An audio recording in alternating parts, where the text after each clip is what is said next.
right, guys, we thank you for another episode of Lights, Camera, Action.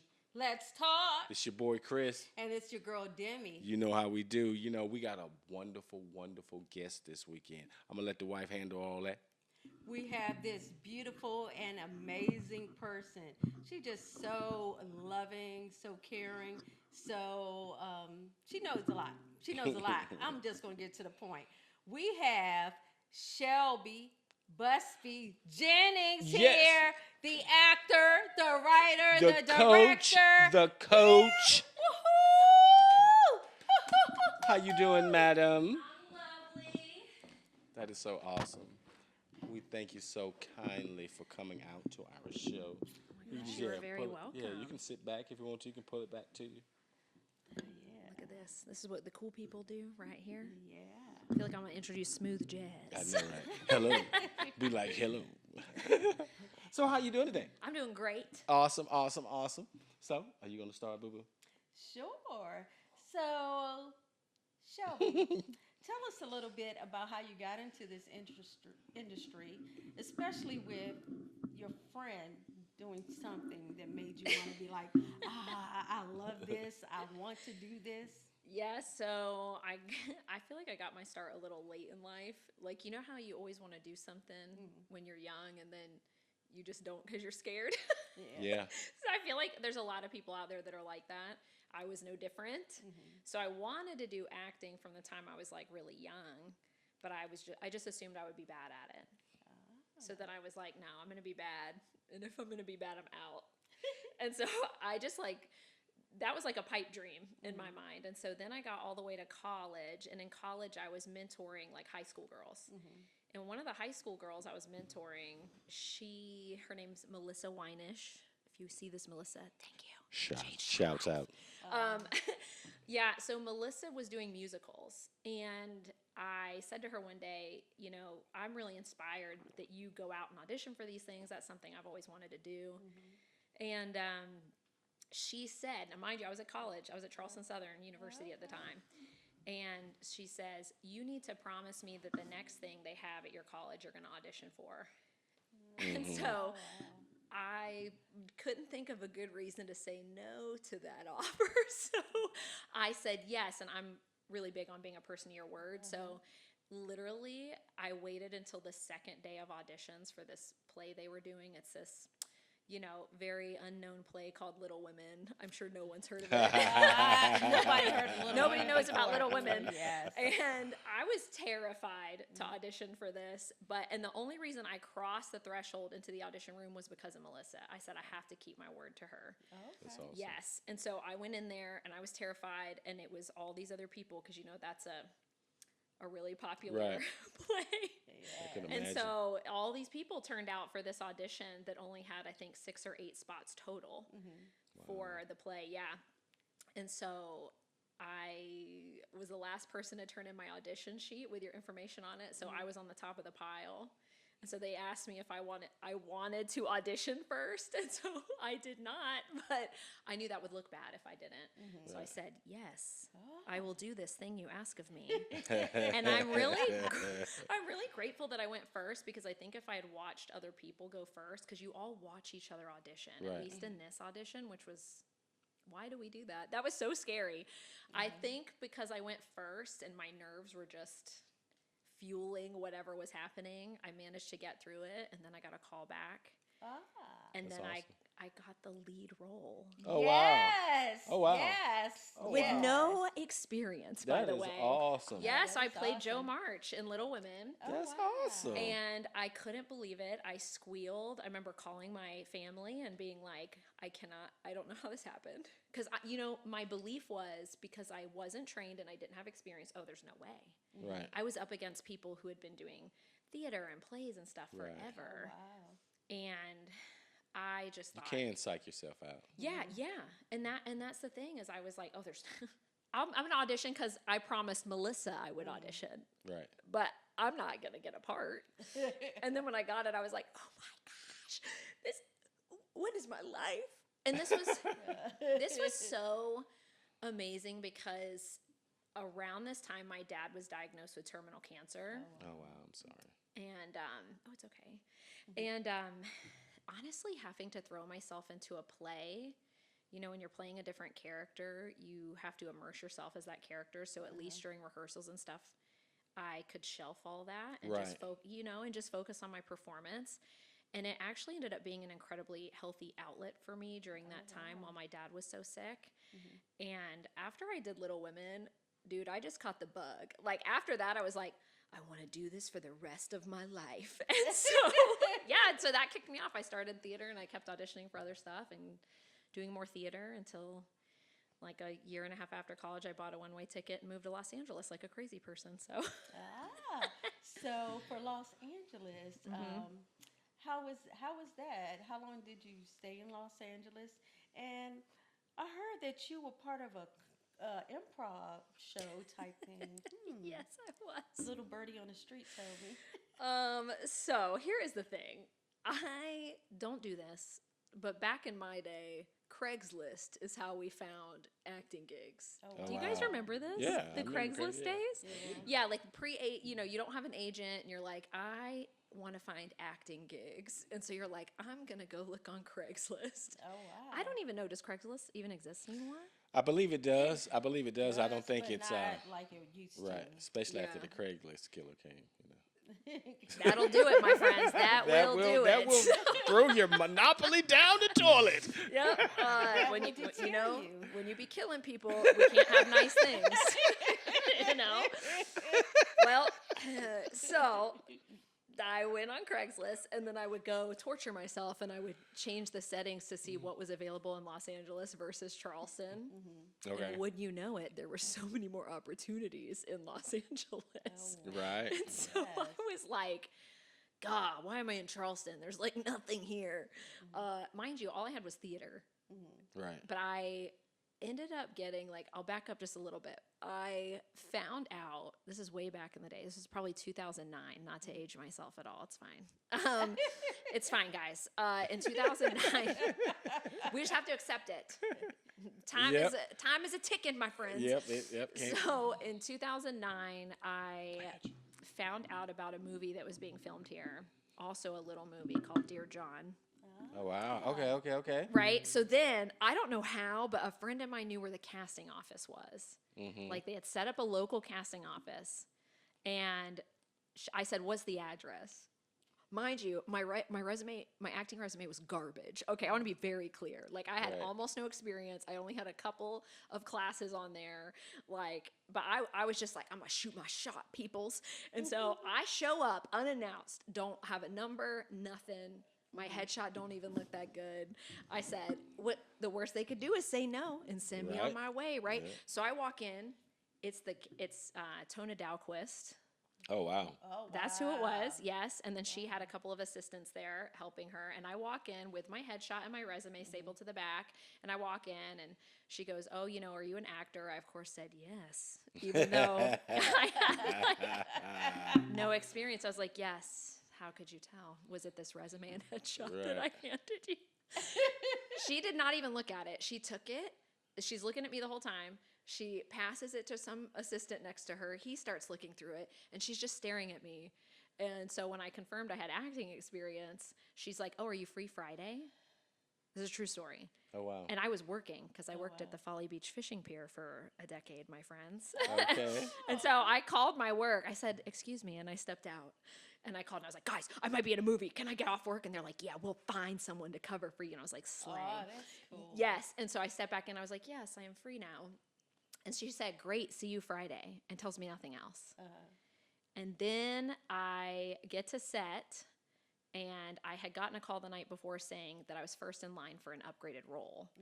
But I got cast as their waitress on their first date. So Channing Tatum and Amanda Seyfried. I worked with them all day. Oh, wow. Yes. And I was like on cloud 9. Like, Bet. I was like, here's me with my garbage resume. And I'm like, I did it. like, I know I'm an extra. You know what I mean?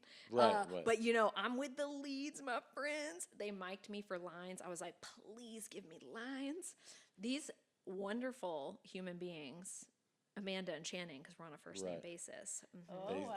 Yes, they called me by my first name all day. Oh, wow. They would ask me questions about myself. I said, oh, my gosh. That's dope. It was dope. Okay. I'd have passed out probably. Girl, in my head I was like, play it cool. We are equals. Right. Right. But I got to like get ready in the same trailer as them. It was me and the two of them getting our hair and makeup done at the same time. And I was like, oh my gosh, oh my gosh, oh my gosh. I had the best day on set. We worked together all day, right? And I'm so excited. Dude, we had been working together all day. And so Channing and Amanda learned that I'm just trying to get my SAG card and like get out there and like establish my career with my like, 4 plays or something that I had on this resume. And the Lasse Hallstrom was the director on that. And I hadn't seen him all day. And he walks up and no joke, Amanda Seyfried goes, hey, can she have a line? What? Wow, that's what's up. I panicked. I was like, oh my gosh, am I going to get in trouble? And I just like looked at him and was like, and he was so sweet. He goes, no, it would be too expensive.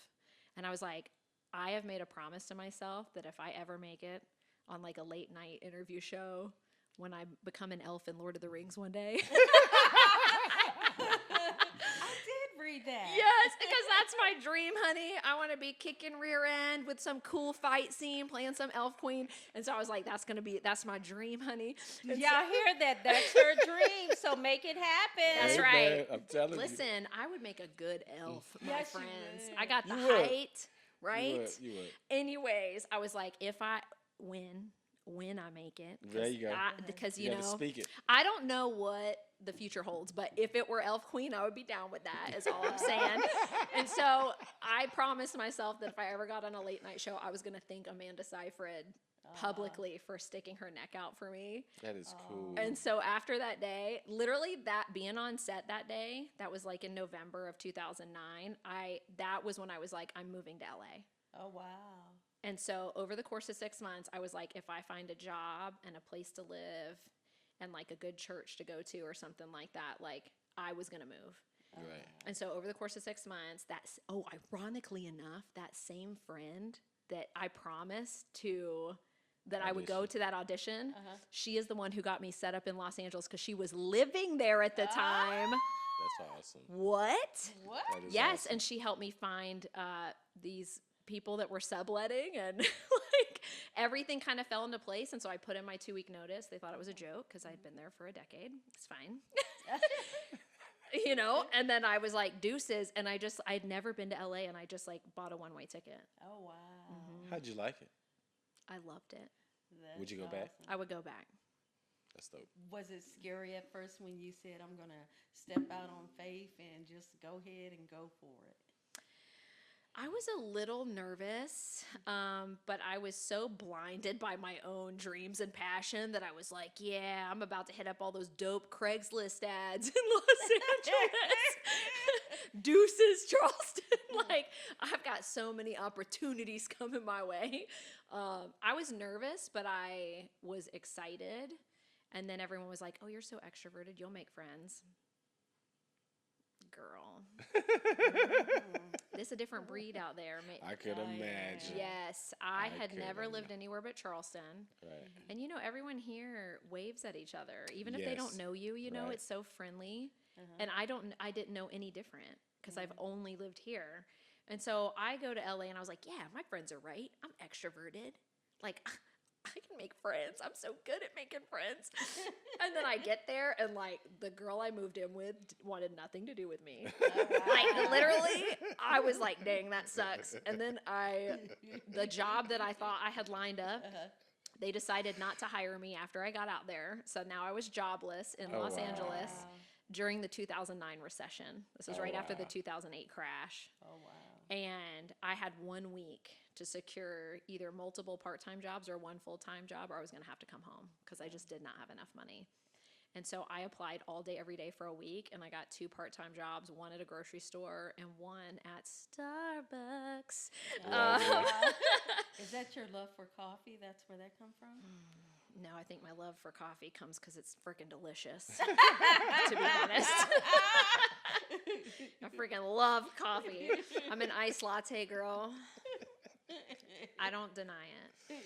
You know what I mean? So then I didn't have to move, and then making friends sucked. So for 6 months, I cried every day because I didn't have friends, which it was still worth it. I don't want to discourage anybody from like moving to big cities.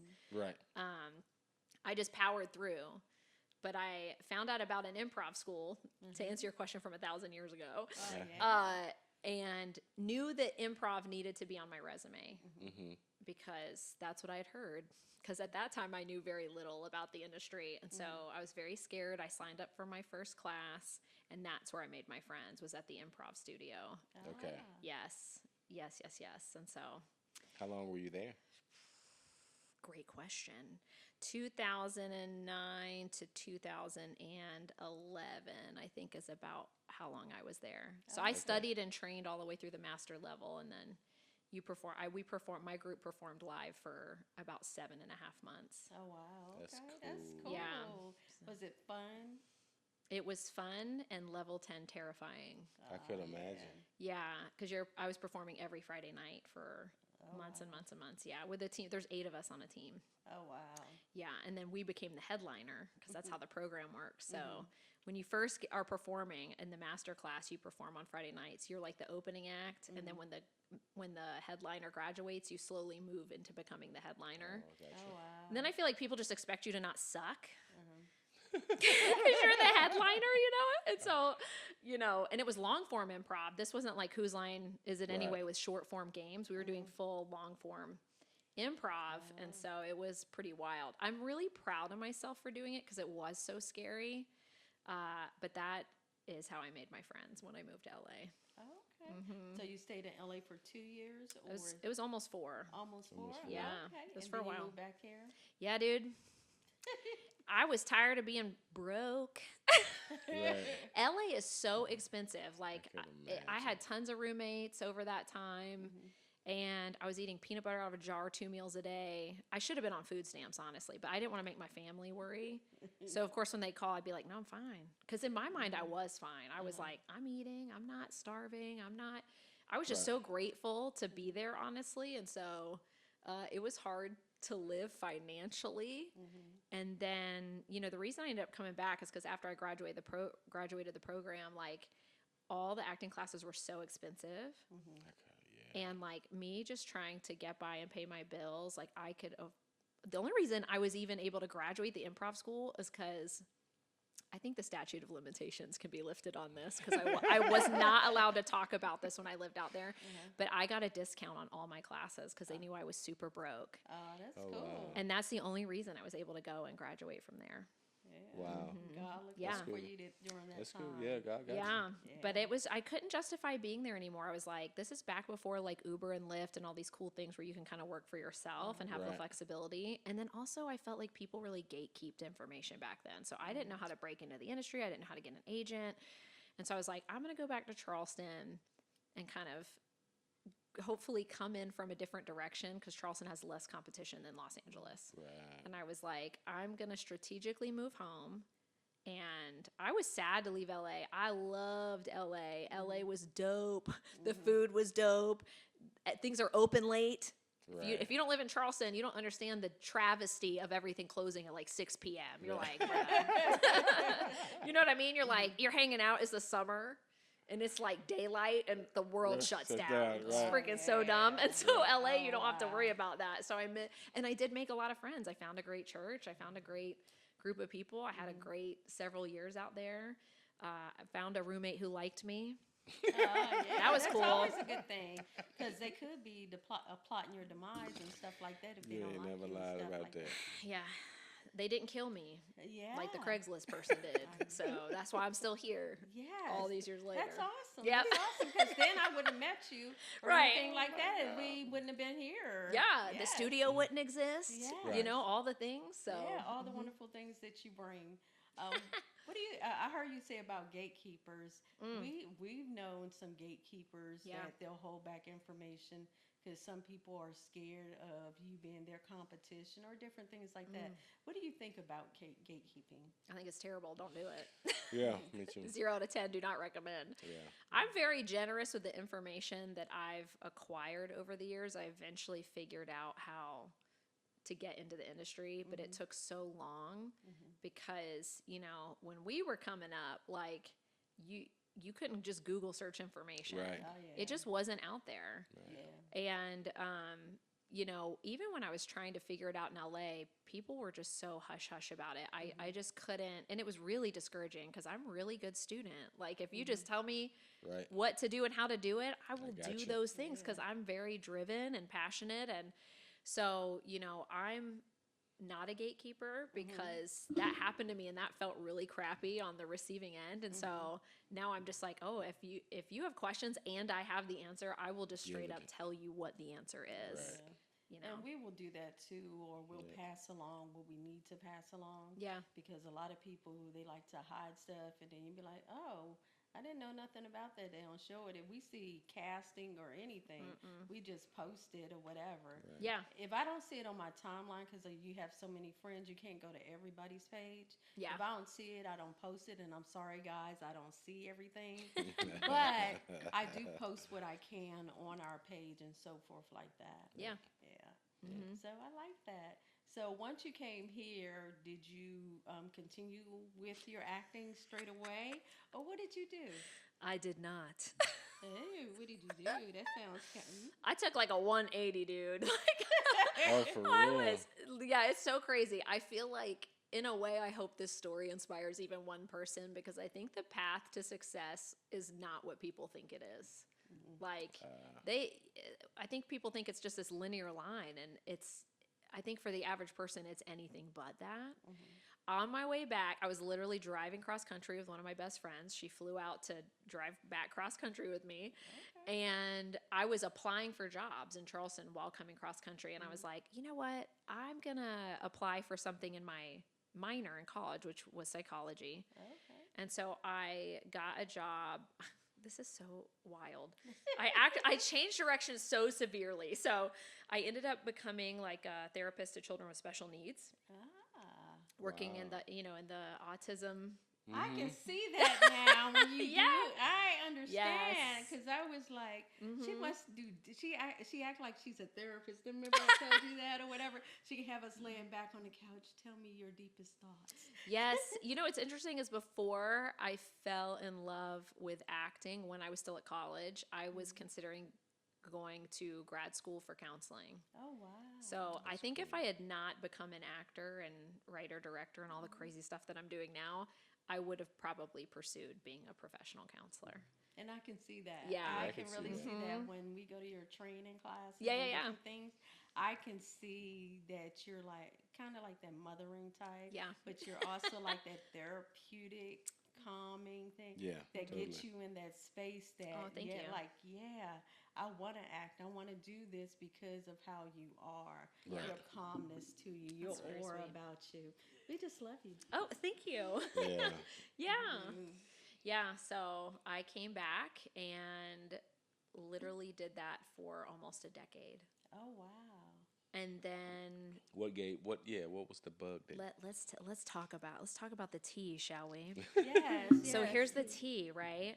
I like completely left acting Oh, wow. Right. for an entire long season of my life.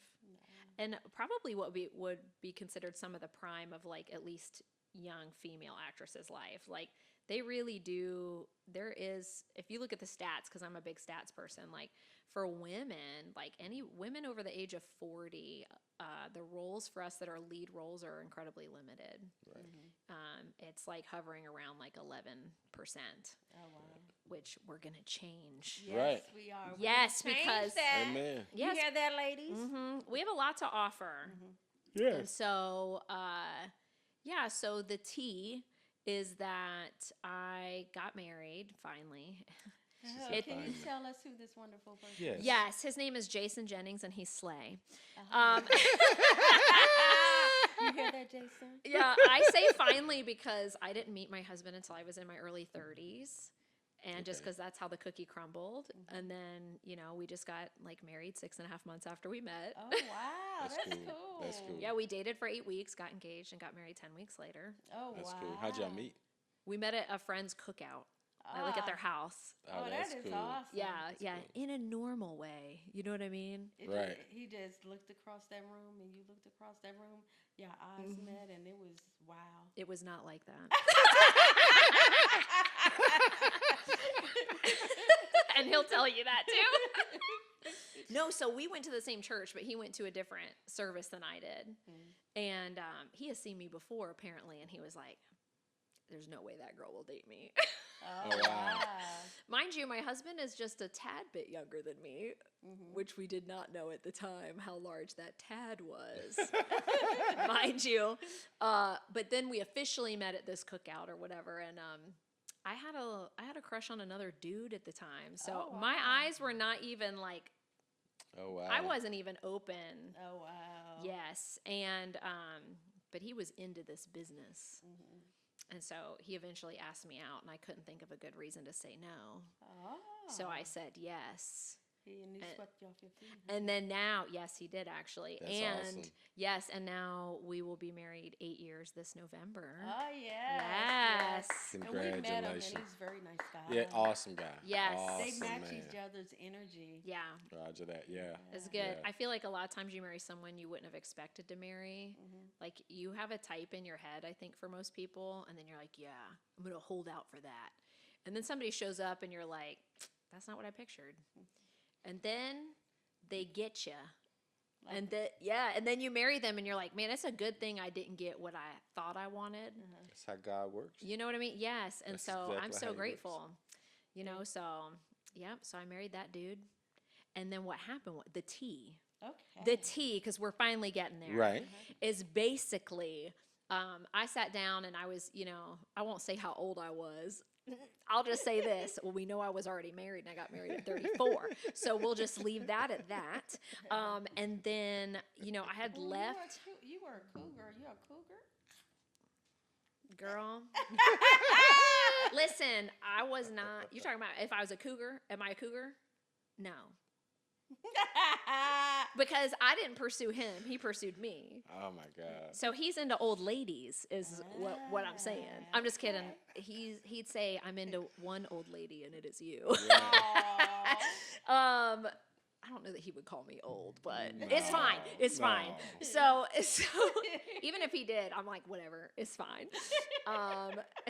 So I'd been married for a few years at this point, and I was, working in this field with children on the autism spectrum. And, that job, if you have not done that job before, it's a very hard job. Like I worked with high problem behavior children. I loved them. I loved what I did. It was very fulfilling.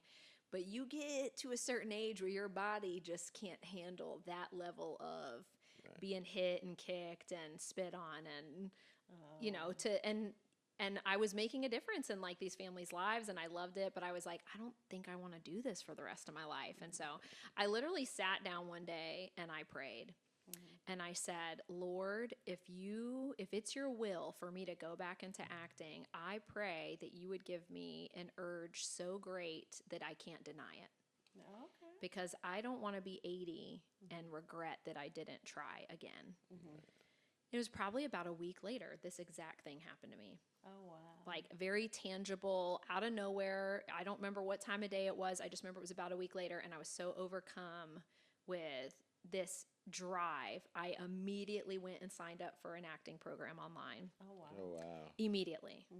And it started, I think a couple months later or whatever. And then that was it. Once I got into that program, the Hollywood Winter Circle with Wendy Elaine Wright, cannot recommend Yes. enough. That's a beautiful. I've taken beautiful that group. class. Wonderful as well. program. Yeah. I love you, Wendy. You changed my life. I saw your picture together. I love her. Yeah. I love Wendy. Yeah. Wendy changed my life, and I will stand by that. I preach her program to people. It's a phenomenal program.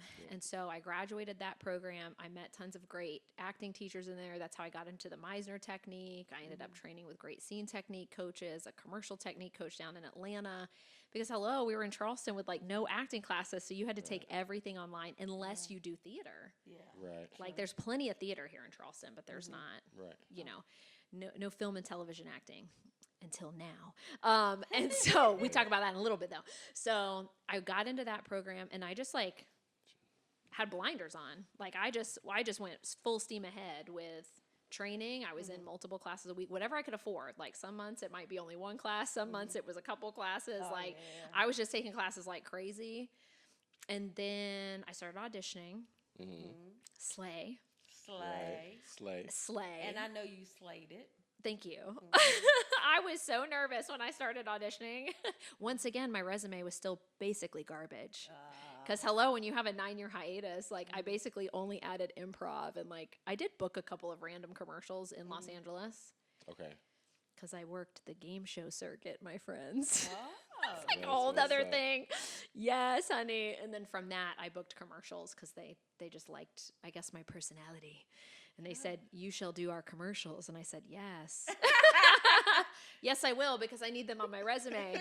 And so you would think after being in LA, like my resume would have looked a lot better. Honey, it just looked all right. Seemed like it would be more competition there. Oh, yeah. Yeah, I could imagine. Yeah, I was just like a basic white girl, and they're like, nah, we have so many of those.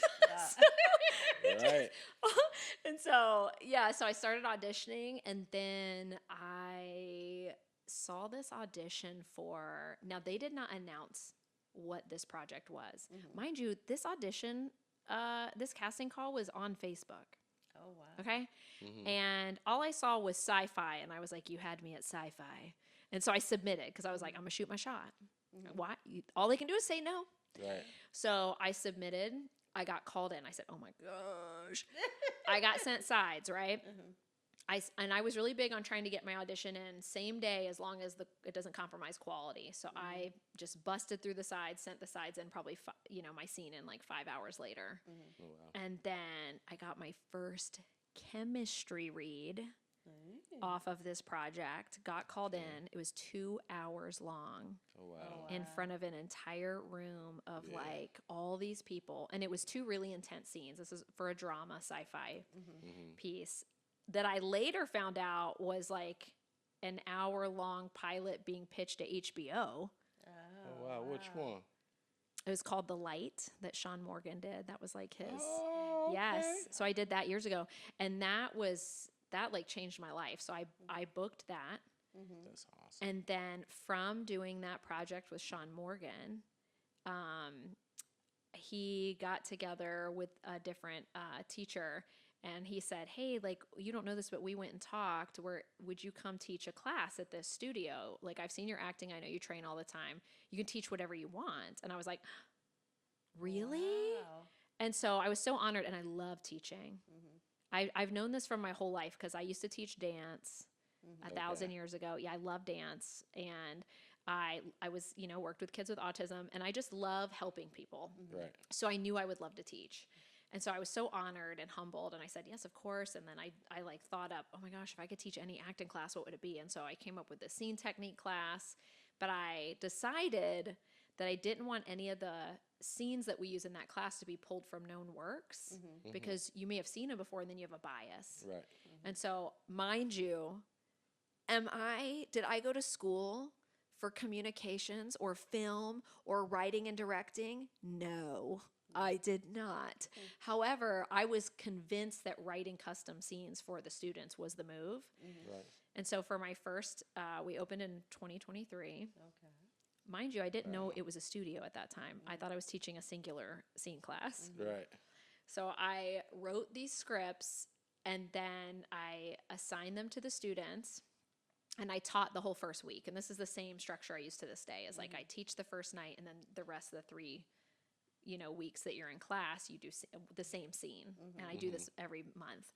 And so I will never forget the first night that I got to watch scenes that I wrote come to life in front of me. Oh, wow.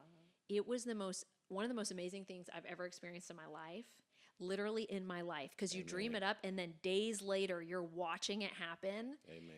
I remember calling my husband on the way home, and I was like, oh my gosh, babe, like you won't believe how amazing it is to dream something up in your head and then watch it within days. And I felt like I just unlocked this like hidden secret thing that I maybe never would have uncovered had it not been for Sean asking me to teach this class. Like I never would have known I would have loved writing and directing like that. And that's how I stumbled into writing and directing. Oh, wow. Literally, I'd never done it in my life prior to that. In my life. Oh, wow. And it was so crazy you know? And so the first month I had 7 students and I thought, I don't know if they're ever going to come back. You know what I mean? Like, I just don't know. And then people just kept coming back. And then the next month people came back, and the next month people came back. Then they started telling their friends. Now more people are in class. And so I accidentally started an acting studio. Right.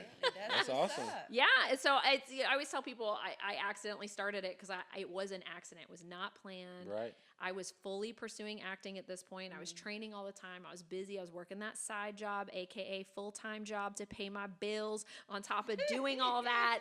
And so if you had asked me like 5 years ago, even like, do you think you would ever run an acting studio? I'd be like, no, Right. I don't have time for that. I'm so busy. Right.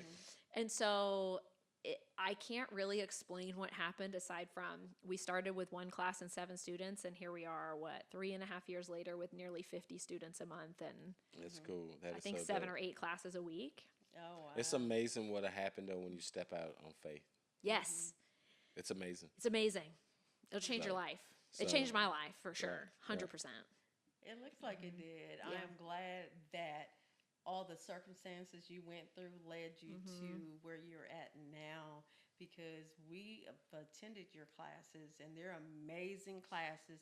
So Yes. if you're looking for great acting classes, Meisner training, all Meisner technique, anything, writer director's classes, different things, you should take her class Yes. at the Class Acting Yes. Studio, because she is amazing. She is. She knows what Thank she's you. talking She knows about. what she's doing, and she takes the time with her students to get them to that place where they understand, and then they perfect their stuff because of her.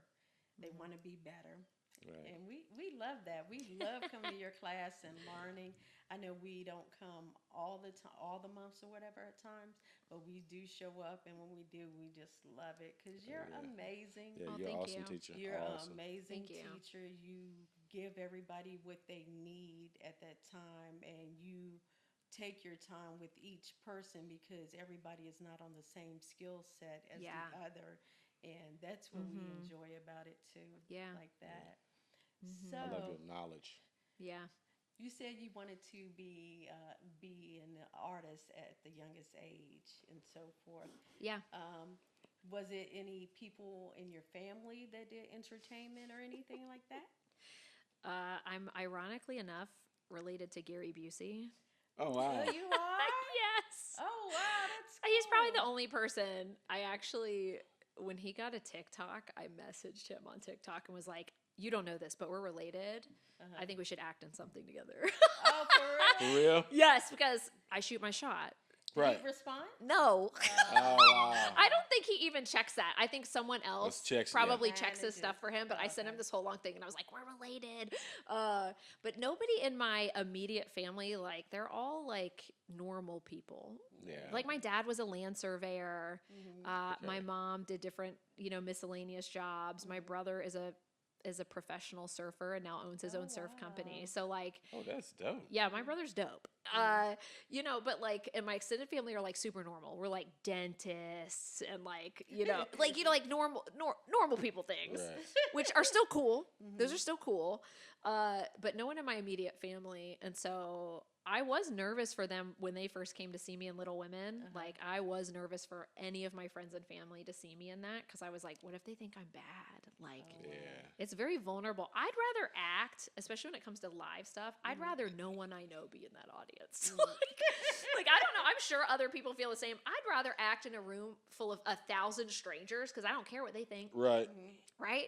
But your Right. friends and family come and like, if they don't like it, Right.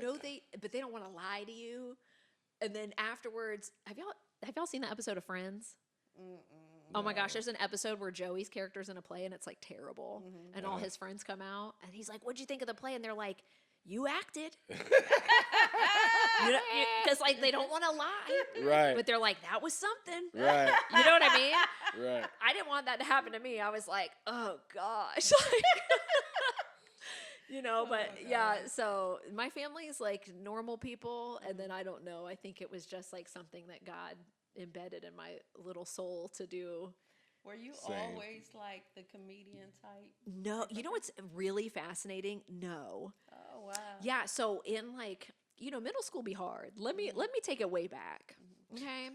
Middle school be rough. Okay? Not as rough now cuz y'all got social media and I would never wish that on anybody in middle school. But you just think like, listen, I had a lazy eye. And my dad was cutting my bangs. We'll leave it at that. Okay. Yes, I was born with the lazy eye. Oh my God. Okay, so I want you to imagine middle school for me.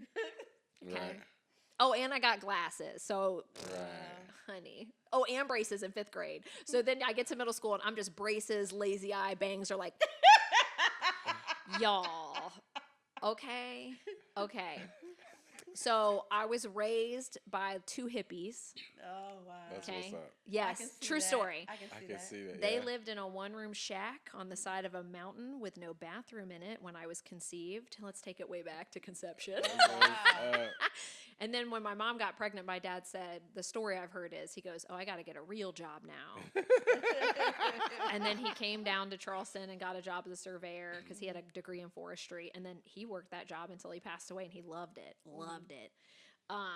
Anyways, middle school, y'all.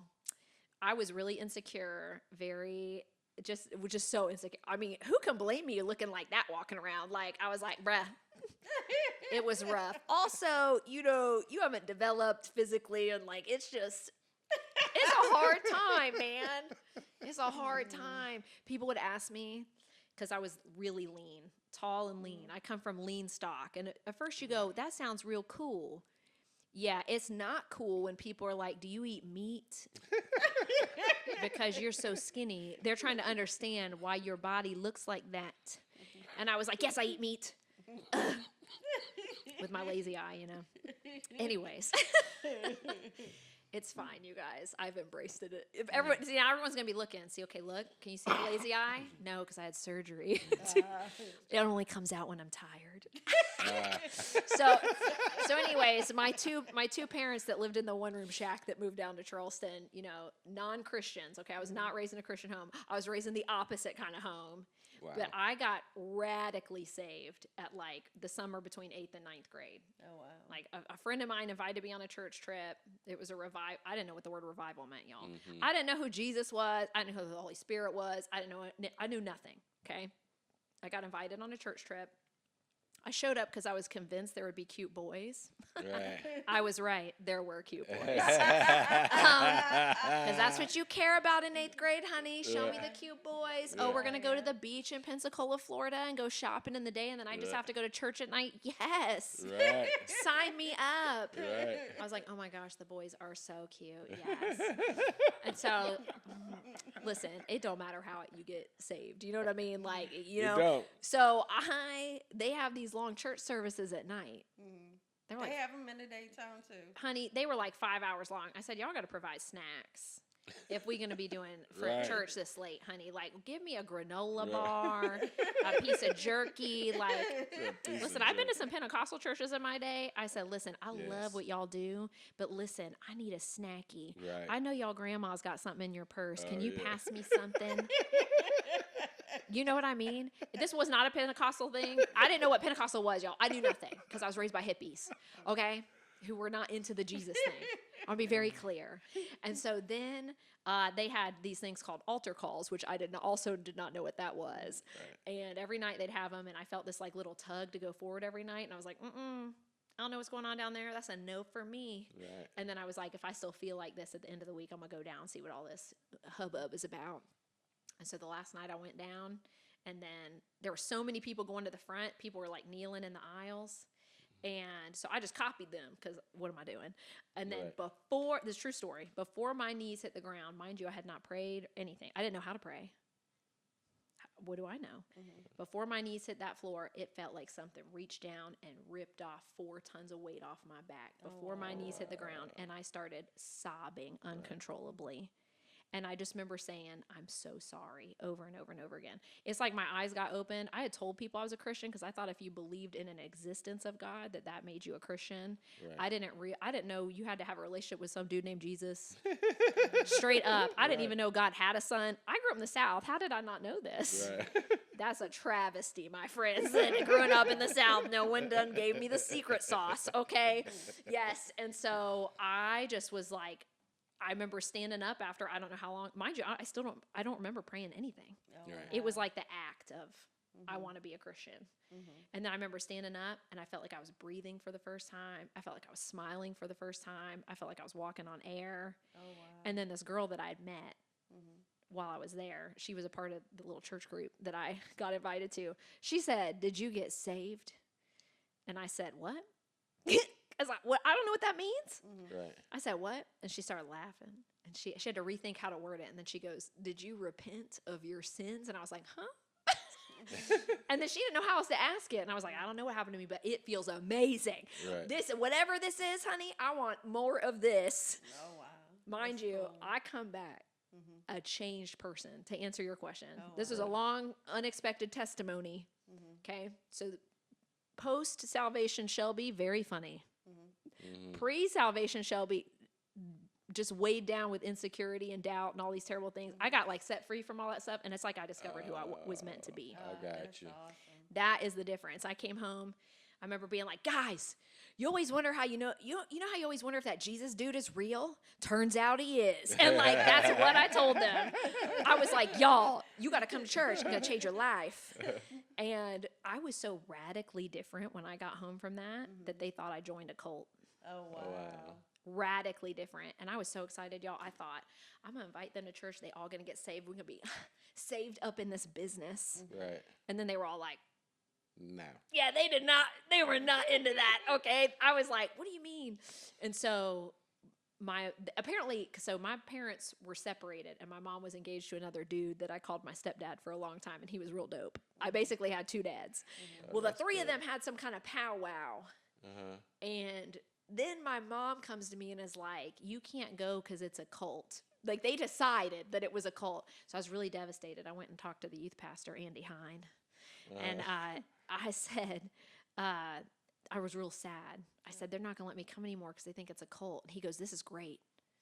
I said, "What do you mean?" He goes, "This is what you do. You're going to go home and you're going to say, okay, you guys come to church. And if it's a cult, I won't go anymore." I was like, that's genius. I'm gonna pretend that was my idea. So I go home and I was like, "I got it. Y'all all come to church and then we gonna see. And then I acted like I had a say as a teenager, like, and then I'll concede to what you were saying." Right. Bruh, I didn't even have a freaking license. Like I didn't get no say. Okay. So they nominated my mom because they wasn't all coming to church because heck no techno were they getting into that. My mom goes to church with me. She reports back that it's, quote, normal, and I can keep going. And I was like, Okay. woohoo! That's awesome. She did not get saved.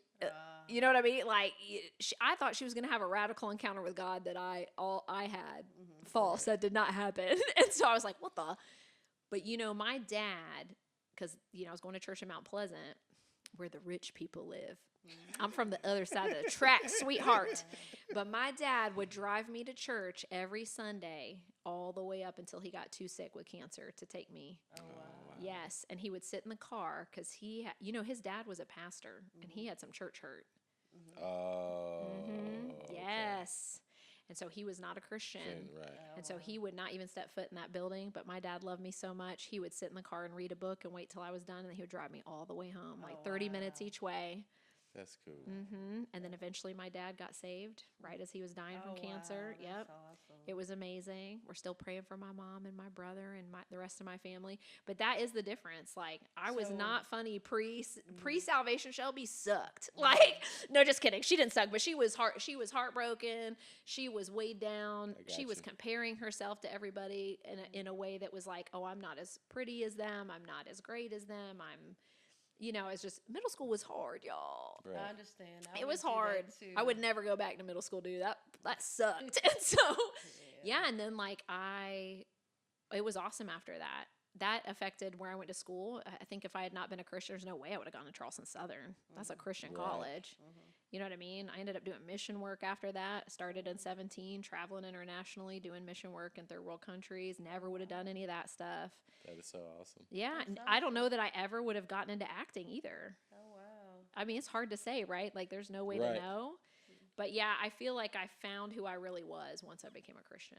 That's awesome. That is Yeah. awesome. That's awesome. God had a plan already. He always has a plan Yeah. for everybody. You just don't know what it is. Yeah. And then he laid out that plan to you and you Yeah. kept with it. That's awesome. That's a beautiful story. Yes. So, who do you consider your mentor? The Lord.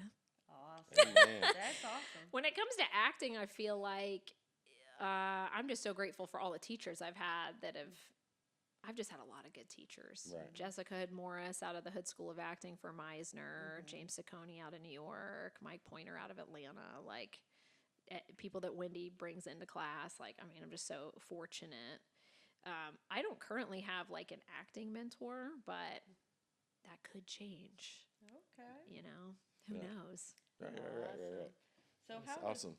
How was it growing up in your household, being as though after you got saved and your family wasn't saved or anything like that, they didn't believe? How was it in your household after that? You know, it's interesting because I think my parents and my stepdad were really cool. Like, they wanted me to have some freedom to kind of figure out my own beliefs and not really step in on that too much. But they were also like obviously not wanting me to be in a cult, like good Right. parents. You know, good for them. That's great for them. You know what I mean? I remember my stepdad came in and sat on my bedroom floor one night and he started asking me questions because he was raised Catholic. And he would ask me questions and then I would answer those questions to the best of my ability because I was so hungry after I got saved. I was in the Bible every day. I'm at every church event, every youth group event, anything I could go do to know more about God. I was all up in it. And I obviously did not know everything, but my stepdad would come sit on my floor and just ask me questions. So he was really inquisitive and curious about the faith that I had discovered. And my mom every once in a while would ask me questions. My dad would not. My dad he's an introvert, very quiet, best dad ever.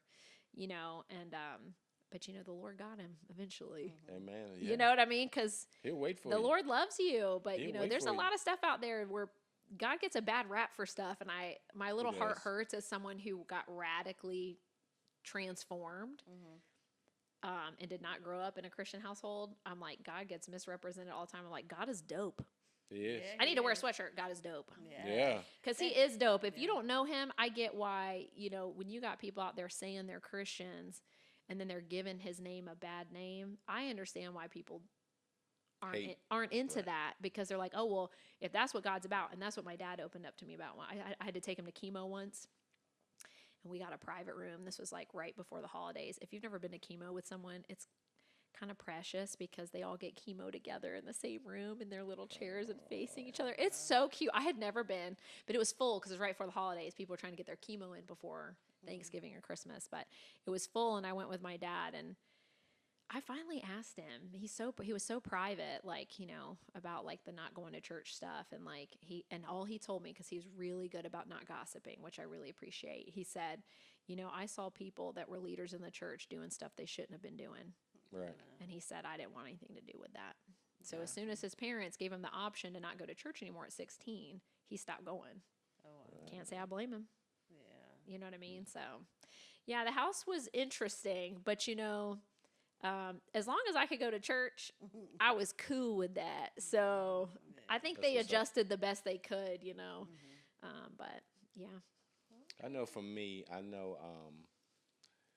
church didn't come until later in life. I was raised in the church, yeah, but I think I was kind of like your dad. I saw so much from people in the church, and it was like, well, they doing all that, but Yeah. well, so I kind of just faded away from church, and I didn't like throw it away. I just kind of just faded away, I guess you could say. And then it was not until my first marriage that she would go to church all the time, and I would never go. yeah, And then one day, you feel something You know, tugging at that you. tug though. And yeah, next thing you know, I'm in church and I'm crying. And Bruh. it's like, oh my God. He'd be getting us like that. Oh I was my like, bro, I'm ugly crying down here on this freaking carpet.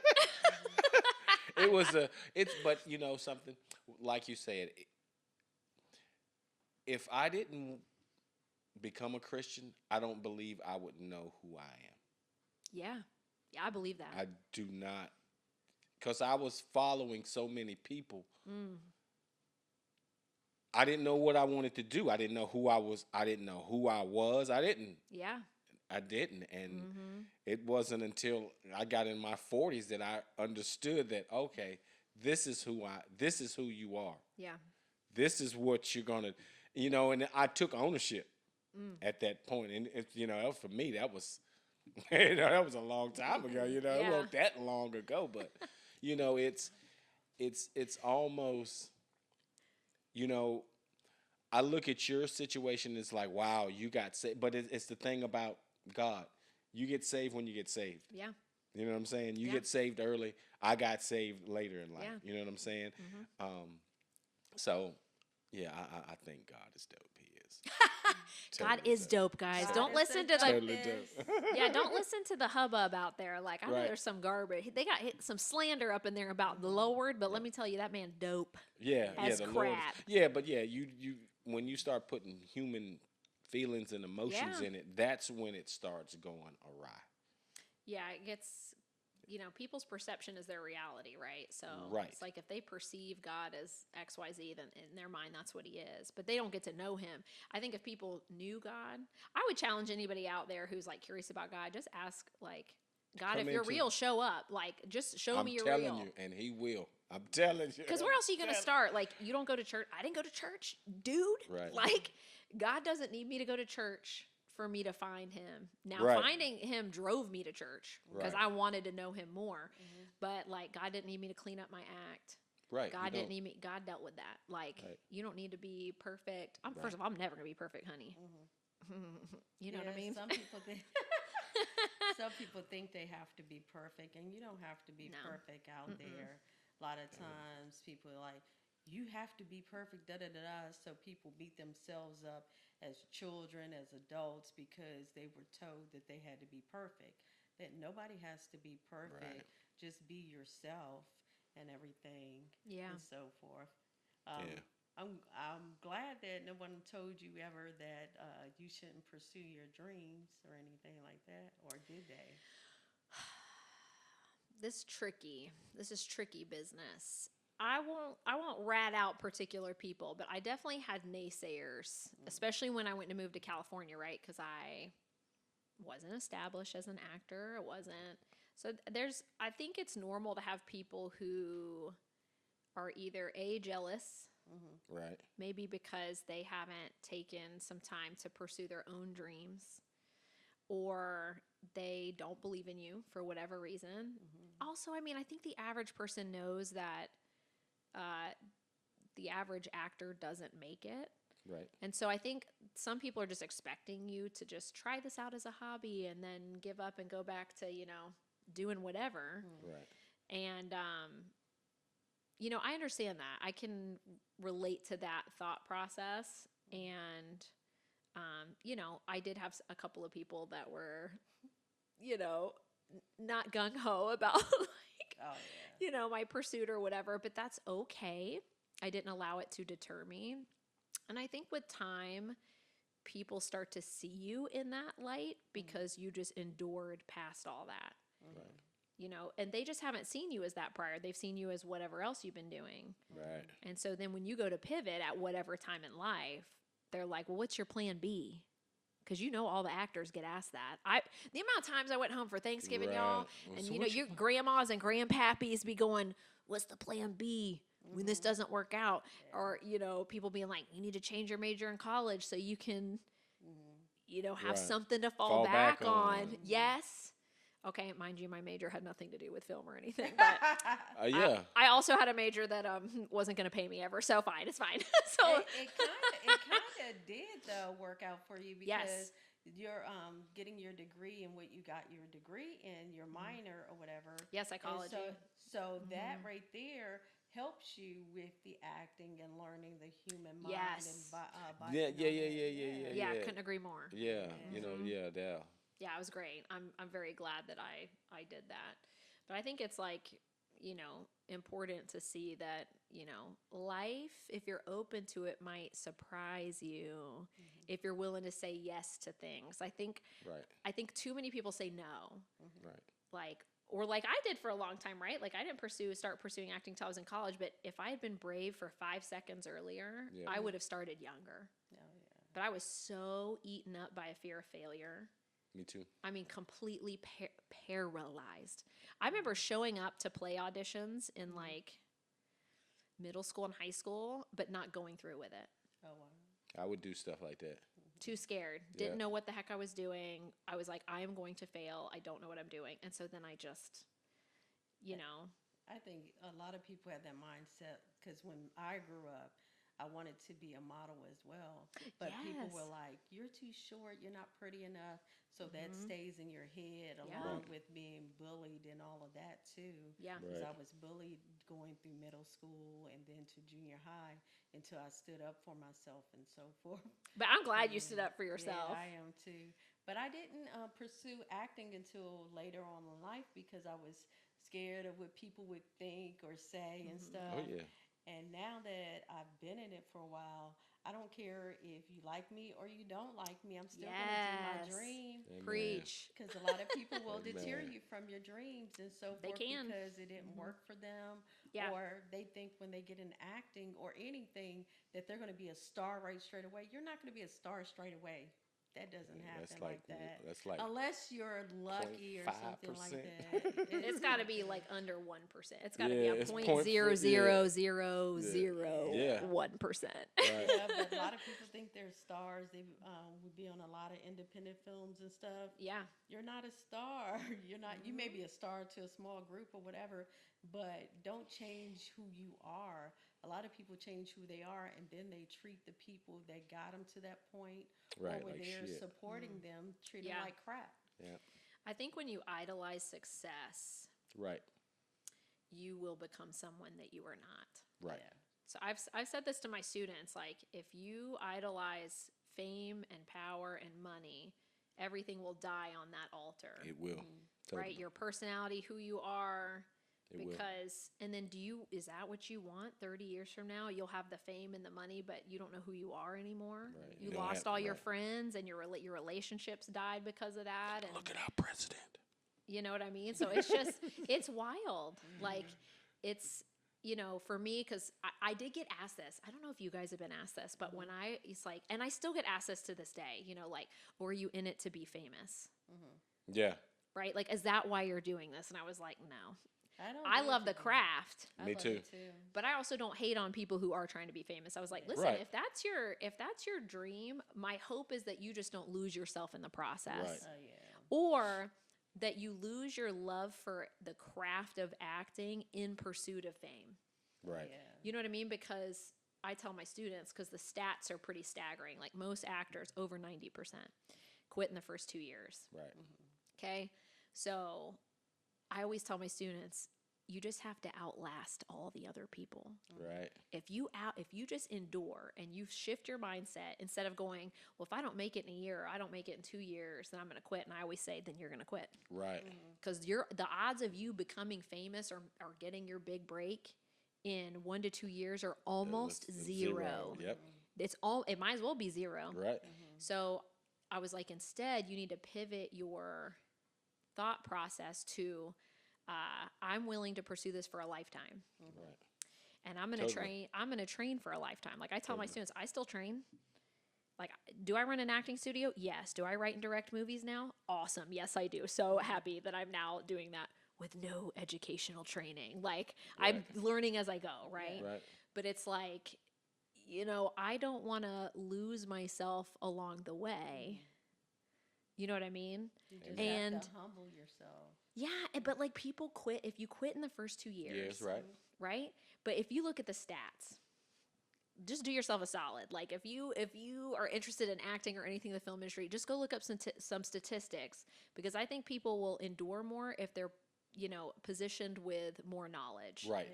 Like knowledge is power. It is, totally. If I know, so for instance, the actor wise, it takes between 19 and 23 years on average to go from starting as an actor to like winning an Academy Award. Right.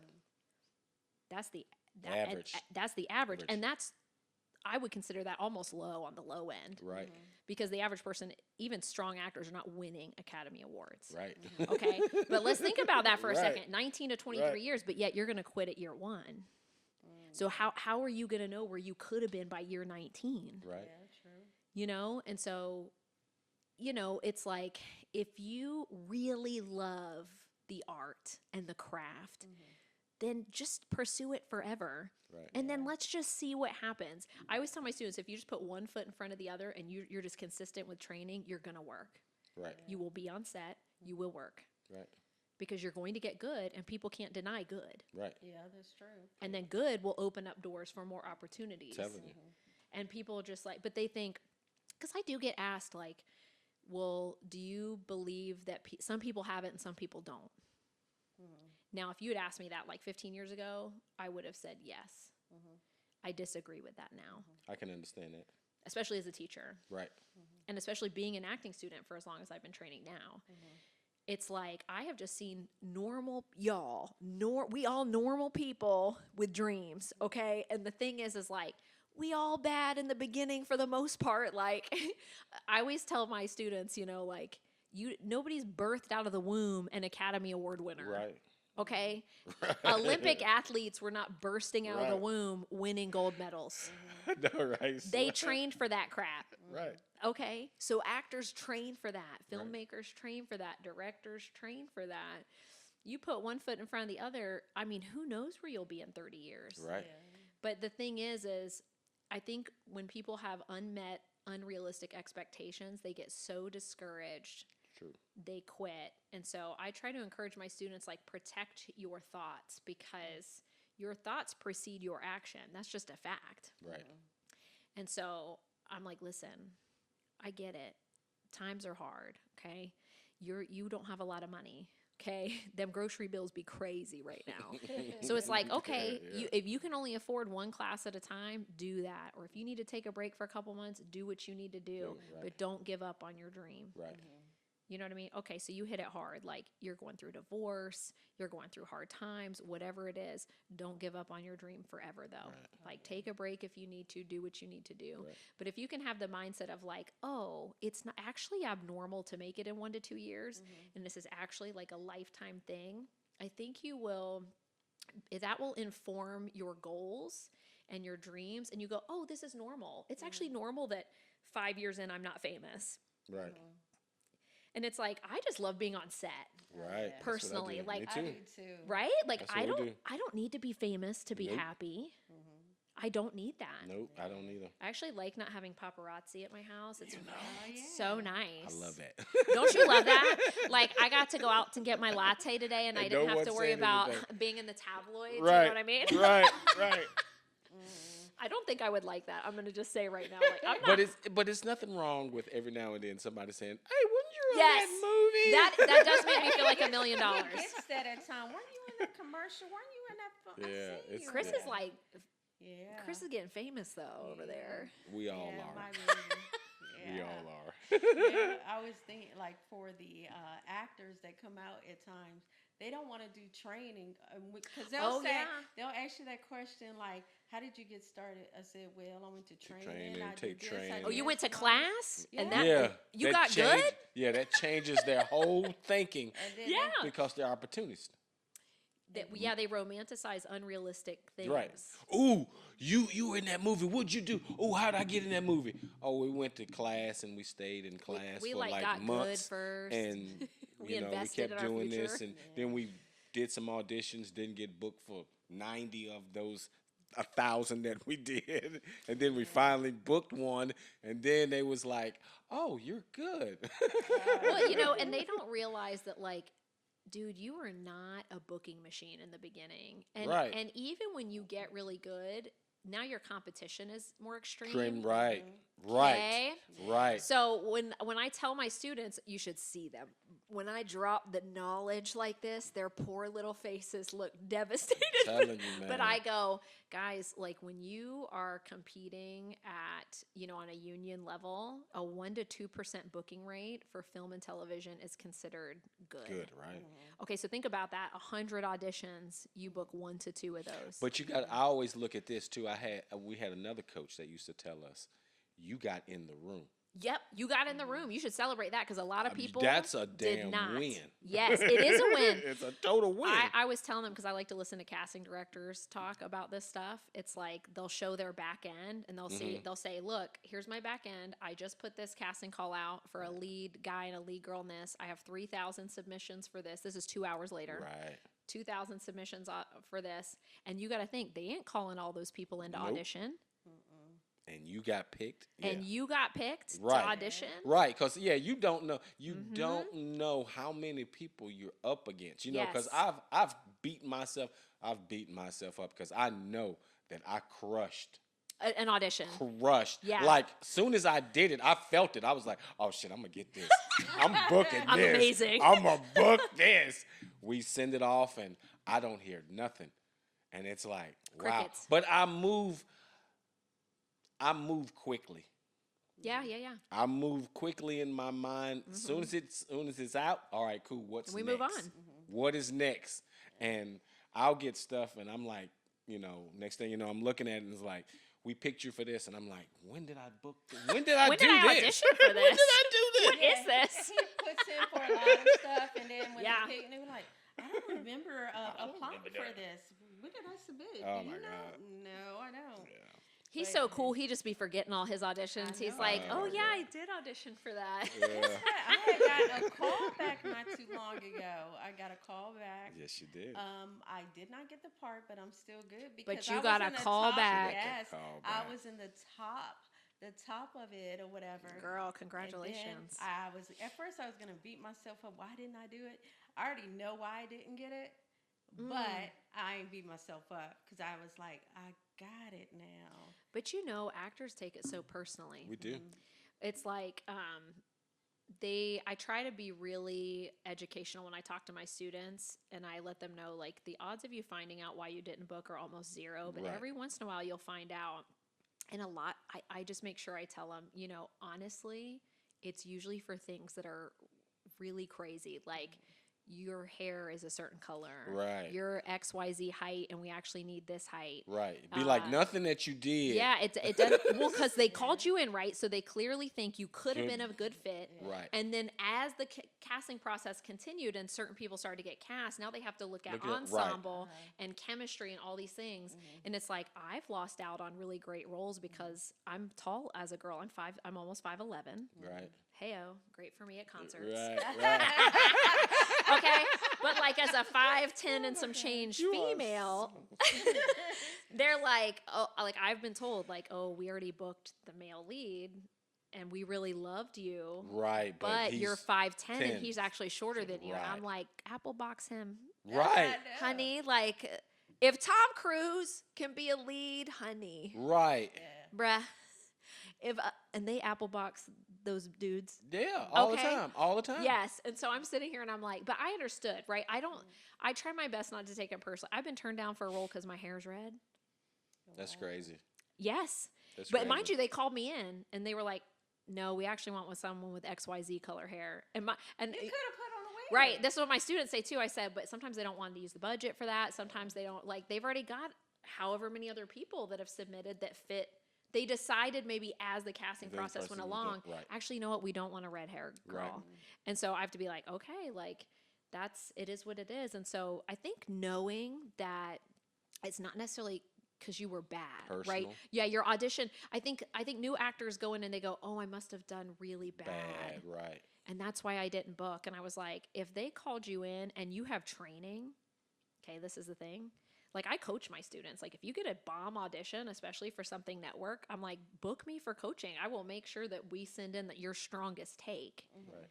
Because sometimes it's hard to be, objective when it comes to that stuff. And you sent in a strong tape. Like, I've sent in really strong tapes. I'm like, wow, I'm really, even if I don't book, I'm really proud of that audition. Right. I always tell my students, I said, my goal when I get auditions is to send in a tape that I am proud of personally. Right. And then I'm like, you know what? They can take it or leave it as far as I'm concerned. Like, that's always my attitude is like, I'm going to, do what I can with this role, and I'm going to put my Shelby juices into it. Right. And if I ain't their cup of tea, or I'm not the right vibe or whatever, but I'm still proud of my audition tape, well, then I consider it a success. You know what I mean? And then comes the cool part where, I tell my students, I said, after a while, when you've been enduring, then you start getting offered parts without auditioning. Right. Which right. I love that when that happens. When I Yeah. get a call and they're like, Shelby, you free? You want this role? I'm like, yes, I do. Yeah. And that's him right there.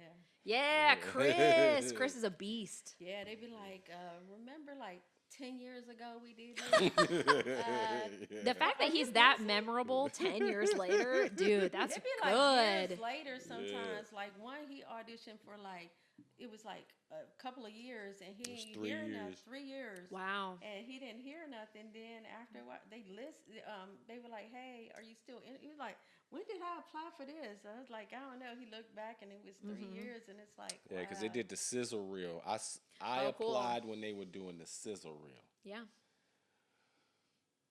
They did the sizzle reel. Everything went through. Now they got a budget to make the full length. Yeah. And the guy that they had, he couldn't do it any longer. Okay. And they went back through the audition tapes, and they was like, Chris, we like your audition tape. Would you Yeah, take they on did. the role? And I was like, yeah. Because my audition is completely different, way different than the original guys. Yeah. Like when he does his lines, his is like real quick and fast, and just like I'm talking now. Yeah. And it's real southern. But when I did it, I was really methodical when I did mine. So I took my time when I said my lines. And the director and them, because she'll say, you're pausing too long. And I do. Sometimes I'll do a dramatic pause, Well, sometimes, as long as it's, instinctual and Right. Yeah, what's the word I'm looking for? Like, it's very purposeful. It can bring a lot of power to a scene. Right. sometimes, but You for know? him, on certain ones, he'd be like, She just don't like and it. I'm like, She be hating. I be still She waiting. hate- And he's She still like that ain't her cup of tea. She hating. But then the ones that I did say, hey, babe, don't do it too long, whatever, he did get those parts, though, too. Oh, you got a built-in coach over here. But yeah, she has coached me in a lot of things that I have booked. Yeah, and yeah. Yeah. Yeah, Demi. Hey, girl. That's what's up. Oh yeah. I love it. He coaches me, I coach him, or whatever, at times when we're doing our videos and stuff like that. Does your husband, being as though he's not in the industry, does he help you with your tapes and different things like that? I don't want his help. Listen, I tell my students this too. It's the truth. I get too nervous. It's too vulnerable for me to have my husband participate. I will I will ask another actor to be my reader. I will. Now, mind you, when we were first married and I was coming back to acting, I was like acting in a vacuum. Like I would go to class online and I'd be like, go downstairs and put your gaming headphones on. I don't want you to hear me. Right. Like, I don't want your feedback. Like, it's too scary. Like, mind you, we're married. Like, and so, Right. but I was like, mm-mm. And then eventually, probably a couple years in, he wanted to see an audition tape. And I was like, ugh. I don't know, man. And I finally let him see it because he's real honest. That's the thing. I married a very honest man, which is two sides of a coin. Right. Right? Because you want to marry someone who's honest, but sometimes that honesty, Right. if it's You going to don't wanna be, sometimes it's hard to hear, Yeah. which is good for you. Right. It's uncomfortable at times. And so I know that my husband's going to be like, That's not good. not your strongest work. Right. And so I let him see a tape, and I got this particular tape. I got called in on like a pretty dope film, and I was really proud of my audition. Mhm. And but I think I was on the lower end of the age range they were kind of looking at, and I didn't book. And when the movie came out, I looked to see who booked instead of me, and the woman was like 67. Oh wow. Oh, And I was wow. like, I understand now why they did not cast me. Like, I get it. You know what I They mean? didn't put an age or anything on They it? did, but I was on the low end. Oh, gotcha. Yeah, I was on okay. the low end of that. I So got you. I shot my shot, right? Because the project was dope, and I was like, I get it now. Like, you know what I mean? But yeah, my husband, I do not involve him in the audition process. I will say, because we're in post-production on our first feature film through the studio, I do love it when he can come to set and be with me while I direct.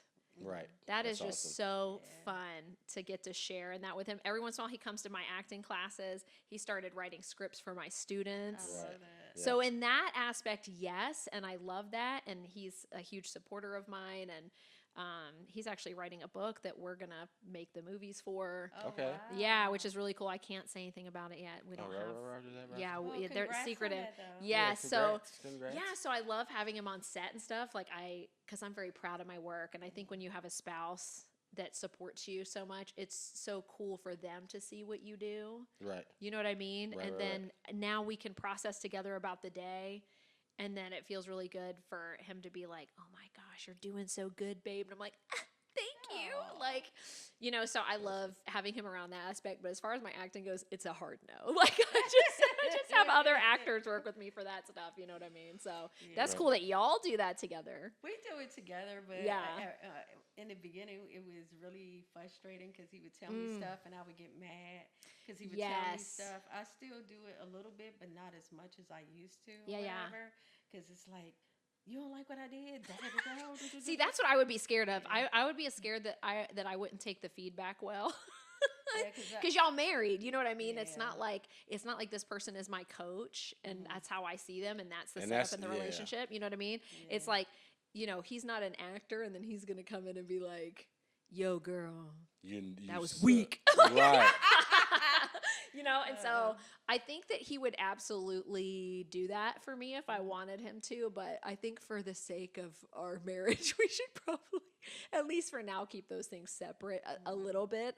I don't know, maybe in time Okay. I do think he would be a good actor. Oh, yeah. That'll be cool. I just think he would be.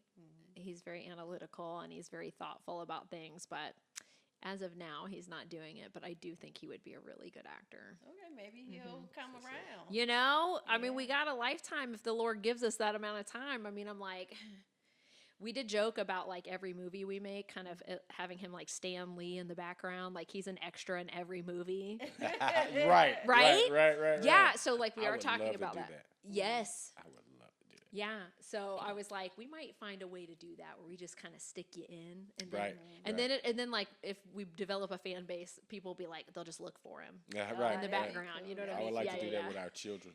yeah. See, that's really cool Yeah. because then you can look back years later. Oh, yeah. Mm-hmm. I love working with my hubby. I it's love fun. that. It's It's fun. fun. And when we travel together and I'm on set, I just love it or whatever. He see me on set and he over there like hyping me up and stuff. Oh, that's so Because we sweet. did a scene in one of the movies he's in too. I got in because they needed somebody else for a character, and he was already in it. So I was they were filming my scene, and he back there filming and cheering me on. And That is so he was like, "You sweet. did so good, babe." And I was like, "God, thank you." I'll be like that, yeah. That is so Yeah, I cute. believe that we need to have cheerleaders in our corner. Yeah, I don't know how. I have been asked, like, what if you have people in your life that you're really close with that are the opposite of that? Right. Like, they're not only are they not a cheerleader for you, they're like downplaying you and being like that. And so I've had to give some tough love to my students who ask questions like this. And I was like, even if it's your parents or some kind of loved one, I was like, you've got to decide who you give weight to as Right. far as their words. Right. also, like, you know, if this is someone you're dating, do you want to be dating someone who doesn't believe in your dreams? Right. Oh, Totally. yeah. That's the concern. Is I was like, I can't make that decision for you, but I Right. personally would not want that. I wouldn't want Right. someone who, like, my husband really believes in me. Like, my husband's like, you are going places, like, you're going to change the world. And I was like, I don't know, babe. He's like, no, listen to me. Like, you are going to change it. I was I'm like, telling you. he's if more your hyped than spouse- I am, you know? If your spouse doesn't do that, you don't need them. If your mate doesn't do that, you don't need them. I said that on this podcast, I don't know how many times. Yeah. If they don't speak life into you, Yeah. you don't need them. Mm-hmm. You don't. Yeah. I'd be You his know? biggest cheerleader when he'd be on set and he'd be doing his thing. I'd be over there like, yeah, look at him, look at him. You'd be like, look at my man. And I'd be taking Yes. pictures and He's stuff. taken, ladies. Yes, I married that guy. Oh yeah. yes. This is my baby. Oh my gosh. My honey. You guys are so lucky because you guys get to travel together Right. and do acting and like do all the things together. I just think that's so dope. Like, Oh, thank you. We love doing it. We love traveling together. And before we did acting, we were traveling together, doing stuff together. So yeah. I love that. This is my second marriage as well. Mm-hmm. So I love that he loves to do stuff. Even if he doesn't love to do it, he does it anyway. And I do the same. And we go different places with each other, Yeah. traveling and stuff like that. And I love to travel too. So he'd be like, babe, we're going to go here. Okay, let's go, whatever. And then we go and we travel. We get ready to go to Tennessee soon. So yeah, because he's booked for something. So Yeah, you are. Yeah. I'm not surprised at all. Anytime I find out Chris books, I'm like, of course he did. Yeah. That guy's a beast. Yes, Oh, yeah. he's really good at what he does and everything. He's a natural, but we all still take training and stuff like that. Got Yeah. to. You're And- not too good to take training. You've been Oh, yeah. acting for Yep. a while. A lot of these actors out there that's on TV, you see they take training too still or whatever. Some people are self-taught, but a lot of people do train, and training is good to do because if you don't Yeah. do the training, then you don't know certain things or certain mannerisms, certain things you can do and stuff like that. It's always Taking good to be trained. training all the time, even if you're seasoned, refreshes your mind, gets you to learn new things and stuff like that. Yeah. Gives you more opportunities too. Yeah. I think some people think they want the, you know, golden ticket to success without the training, but I don't think they actually do, Right. because that training is your lifeline in your success. And I think also it impacts your gratitude, because when you have to work really hard for something over a long period of time, you are incredibly grateful when you do get it Right. because you put in the work. Right. Whereas if you just get offered something, you just think, oh, this is how the world works. Oh, I'm just supposed to get handed this stuff. Right. And, you know, I tell my students, like, you're dispensable. Like, Totally. they will fire you. Totally. They have people pinned for that role. When you know, Right. something happens, they'll Right. let you go in a heartbeat. Time is Right. money. Right. You are not God's gift to Oh, the yeah. industry as far as that goes. And so Right. I'm grateful personally for the long road. And like, I get students, especially older students, asking me, and I'm talking like 50, 60, 70s, and some in their 40s. They've never taken acting class. They come in and they're like, am I too old? I'm like, you're never too old. You know, if Morgan Freeman and Alan Rickman and Samuel James L. Earl Jackson, Jones, Samuel all L. Jackson, if all these people, now mind you, a lot of those people started earlier, right? Right. Like we're talking earlier about it taking all this time. They got their big breaks when they were older. Right. But it's like, you know, I tell my students, I was like, instead of having this, you know, thought process of like, well, if I don't make it in 1 to 2 years, I'm going to quit. I've presented the question to them before where I say, what if you could be told that for sure you would get your dreams in 32 years? Yeah, a long time. You know, pick a number. Right. That's And you knew for sure, like 100%. 100%, somehow we could know, but you have to say the course. Would you still do it? And I think that repositions the brain for an opportunity to kind of shift. It does. Yes. Because you can see it. Yeah, and then statistically, that's more in line with if it was going to happen, that it would more likely happen that way. Right. But I also think it's important to not stake all your happiness in that. Like I tell my students, have hobbies, travel. Right. Do Live not. a life. You have one life. I don't want to personally set myself up where I'm like, whatever my definition of making it is. If I don't get that, then I'm gonna choose to be miserable for the rest of my life. It's like, dude, life is awesome. It is. I don't want to take it for granted. I'm like, I want to have my dogs and a little bit of land, and one day I want to own a little boat so I can go in the ocean. You know what I mean? And it's like, I just want to enjoy life so that, however long or short my life is, I get to the end and I was like, I'm happy with how I spent my time and who I invested in and what I did with what I had. Because, like, we aren't promised tomorrow, right? So it's like, am I really going to put all my eggs in one basket and go, well, I'm only going to be happy if I get this thing? Right. Like, do I love the craft or no? Because the reality is if I love the craft more than I love the payoff, Right. then I'll stick it out. Right. Yeah. It's when people don't, they love, The payoff. yeah, they love the payoff. And so that'll weed out the people that will endure. Right. Yeah, because they get in, they dabble, and they're like, oh, I didn't become famous in 6 months? I'm out. And I was like, good riddance. Because those of us that are really love the craft, like, we're in it for life. Right. That's totally, that's me. Yeah, I love it. I'm immersed in it. Be like Betty White. Yes. Yeah, y'all look at Betty White. I mean, she's gone now, but Right.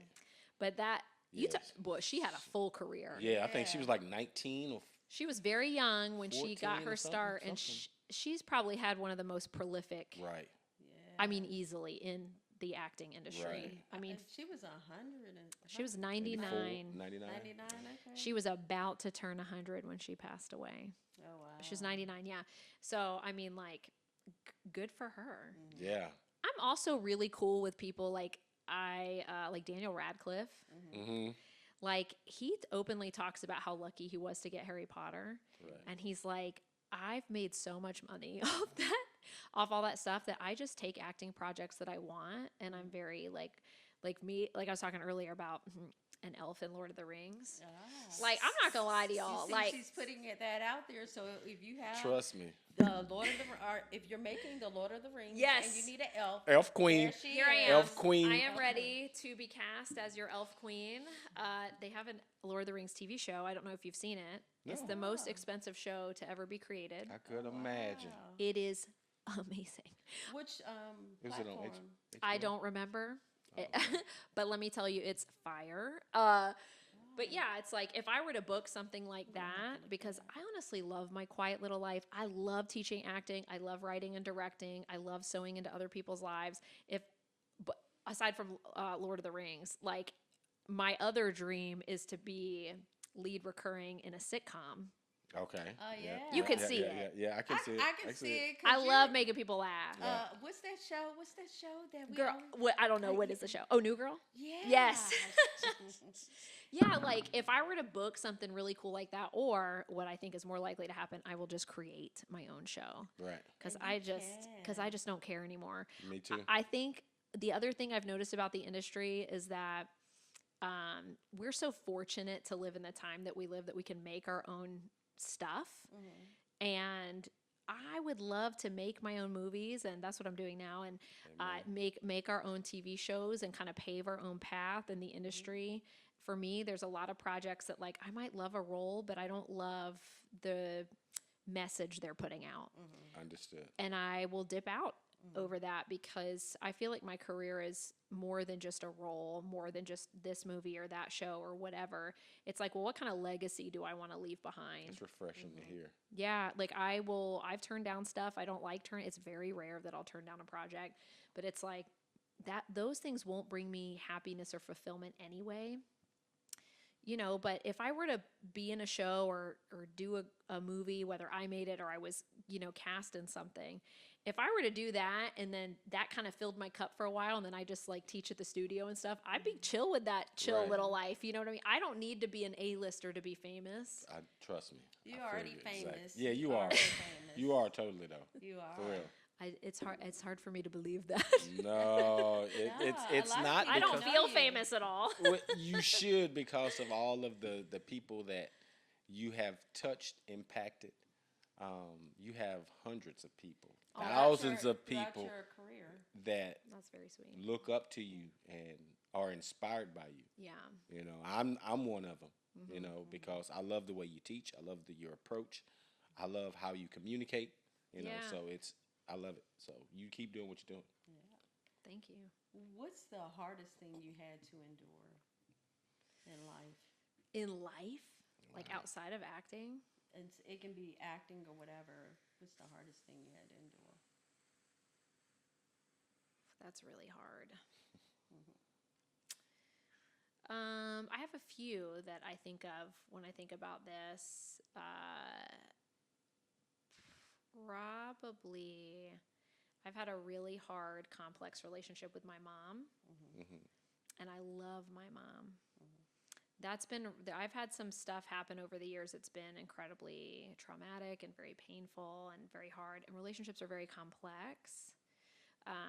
So that would definitely rank really high up there. It's hard when you love somebody and there's just things in the way.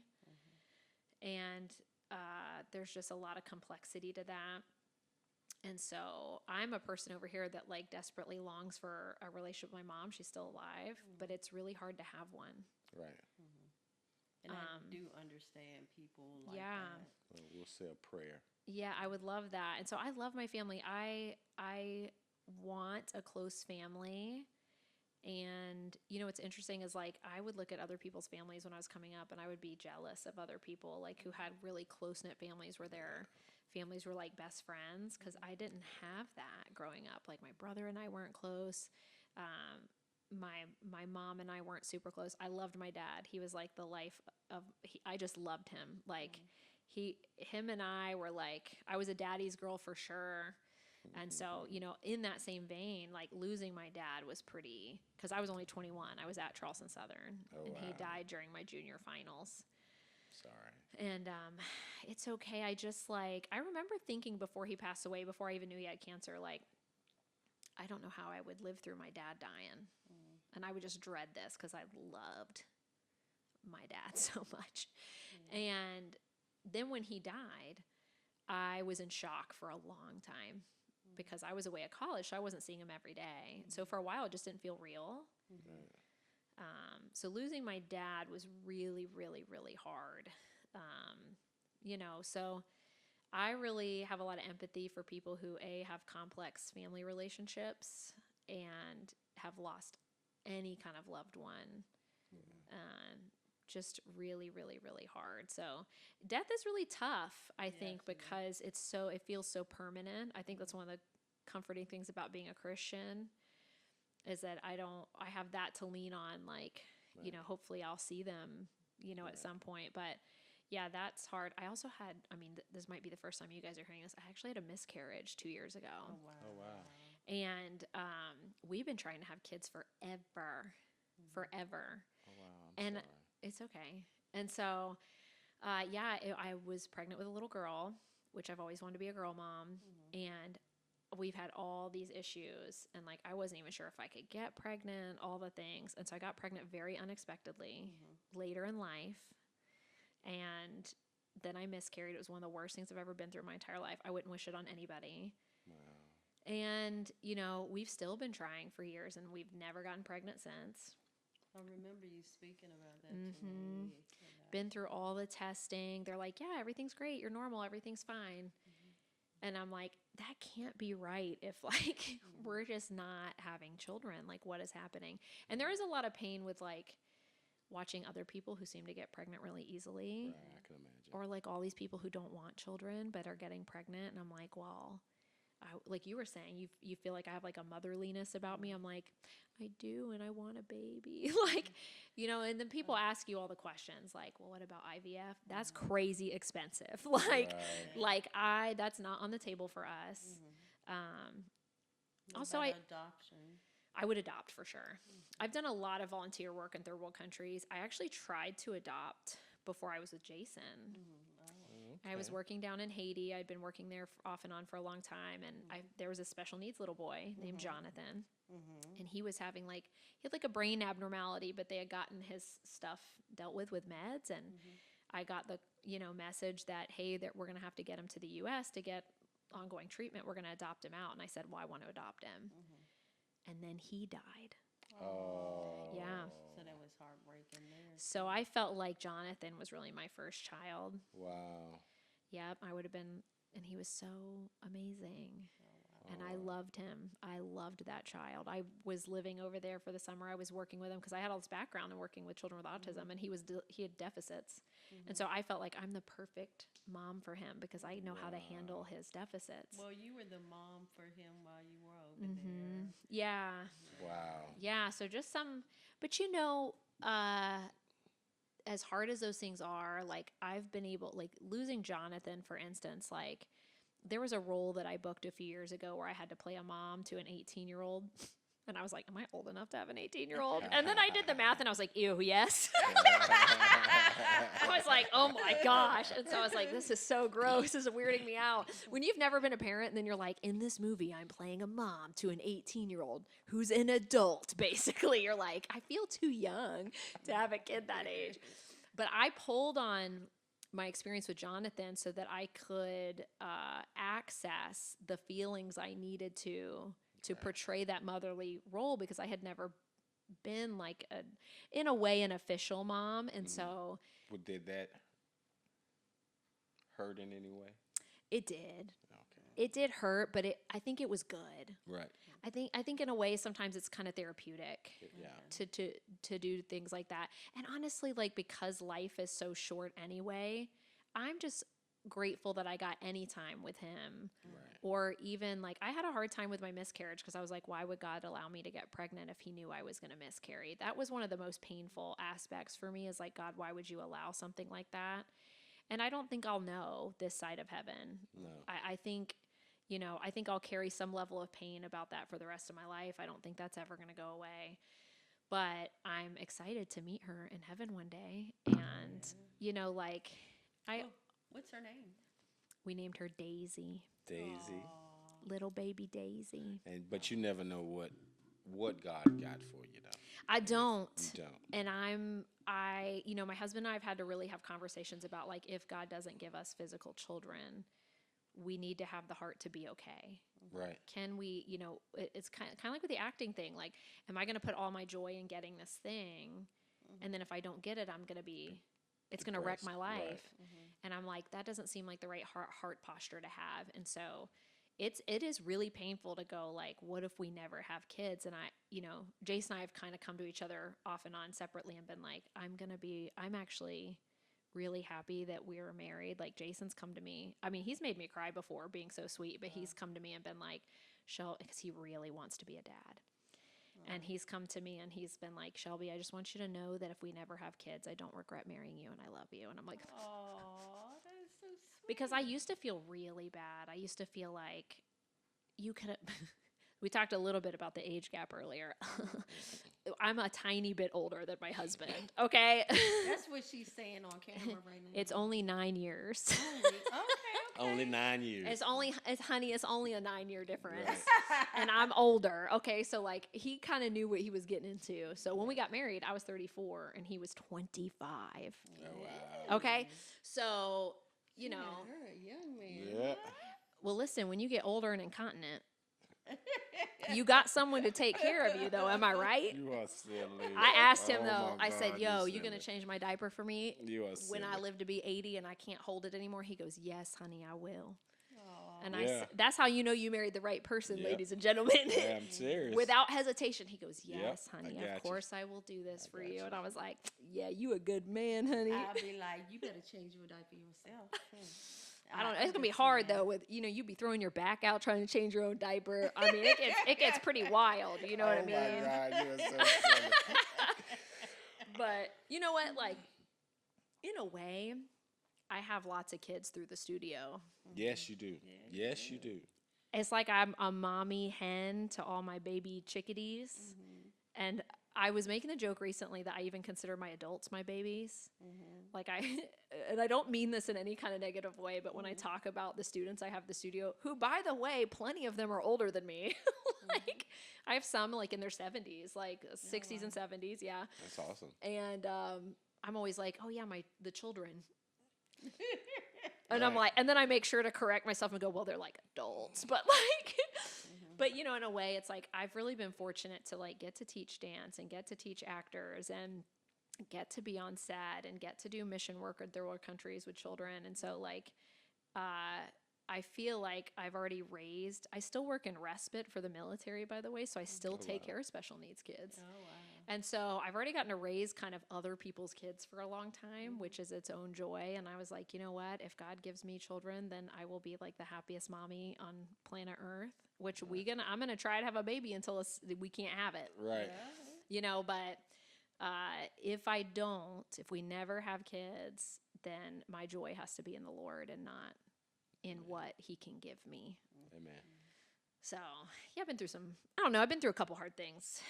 It's fine. That's awesome, though. What is your most profound love that you found? My most profound love? The Lord is the default. So if we're talking the Lord is already obvious. And my husband would be after that. Right. Obviously. But I feel like those are the obvious answers. I would say directing is pretty high up there. Okay. There's like some kind of level of fulfillment because it's a combination of so many things I already love. I love actors. Right. Okay. And I'm a big picture person, but I'm detailed. So like when I'm looking in the monitor, I'm thinking about lots of things. I'm like, I want my actor to be so proud of what they're doing. Right. And I feel like we're creating this like beautiful visual art together as a team. And so when I kind of stumbled into directing, I had no idea I even would love this or have this passion for this at all. And it is one of the greatest things that has ever happened to me because the kind of director I am, I coach my actors through their takes. So like if they're not hitting it, I don't care if I have to send the whole crew on break. And because the actors are my focus. Right. I don't care. Listen, I'm scrappy. I'll find a way to make more money to get us an extra film day. I just don't care. My priority is the actors. Gotcha. And that's not to say I don't love my crew because, honey, I love my crew. I try to take care of everyone on set, but my focus is telling the story. Right. And I'm not going to plow through my actors' emotions. Like, you know what? Because they know when they're not hitting it. And they feel real bad. And it feels like high pressure because everyone's waiting on you is what it feels like. Right. It's like, dude, I'll send everyone on break. So like doing directing, I think has been one of the most profound things I've ever discovered in my life. Like I just never would have thought that I would love that so much. You know what I mean? Awesome. So directing is now really high up there. And we can see it in your class. Yeah. When we took the writers and directors class. We can see it in everything in the notes that you give.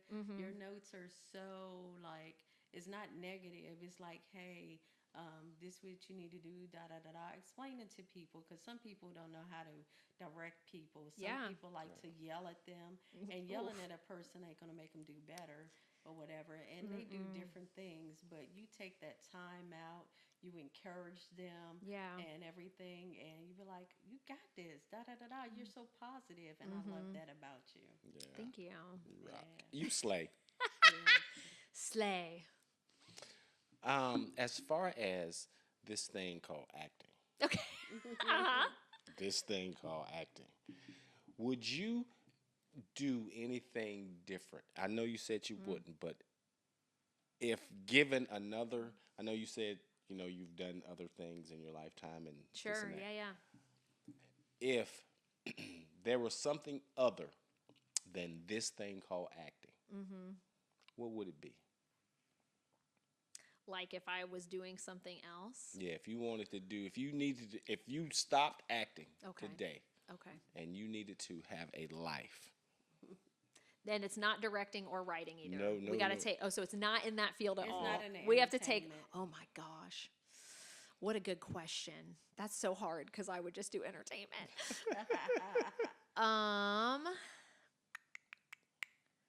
That's so difficult. Would it be psychology? It would probably be. I would be a counselor. Okay. but it's so hard to know for sure because my life has been this for a minute. Right. I don't know. I would be wanting to help people in some way because my heart is really in helping people. And we can tell that. Yeah, I'm sure it would be in some avenue of like, social work or counselor, something like. Then again, I always knew from the time I was very young I would be a business owner. Okay.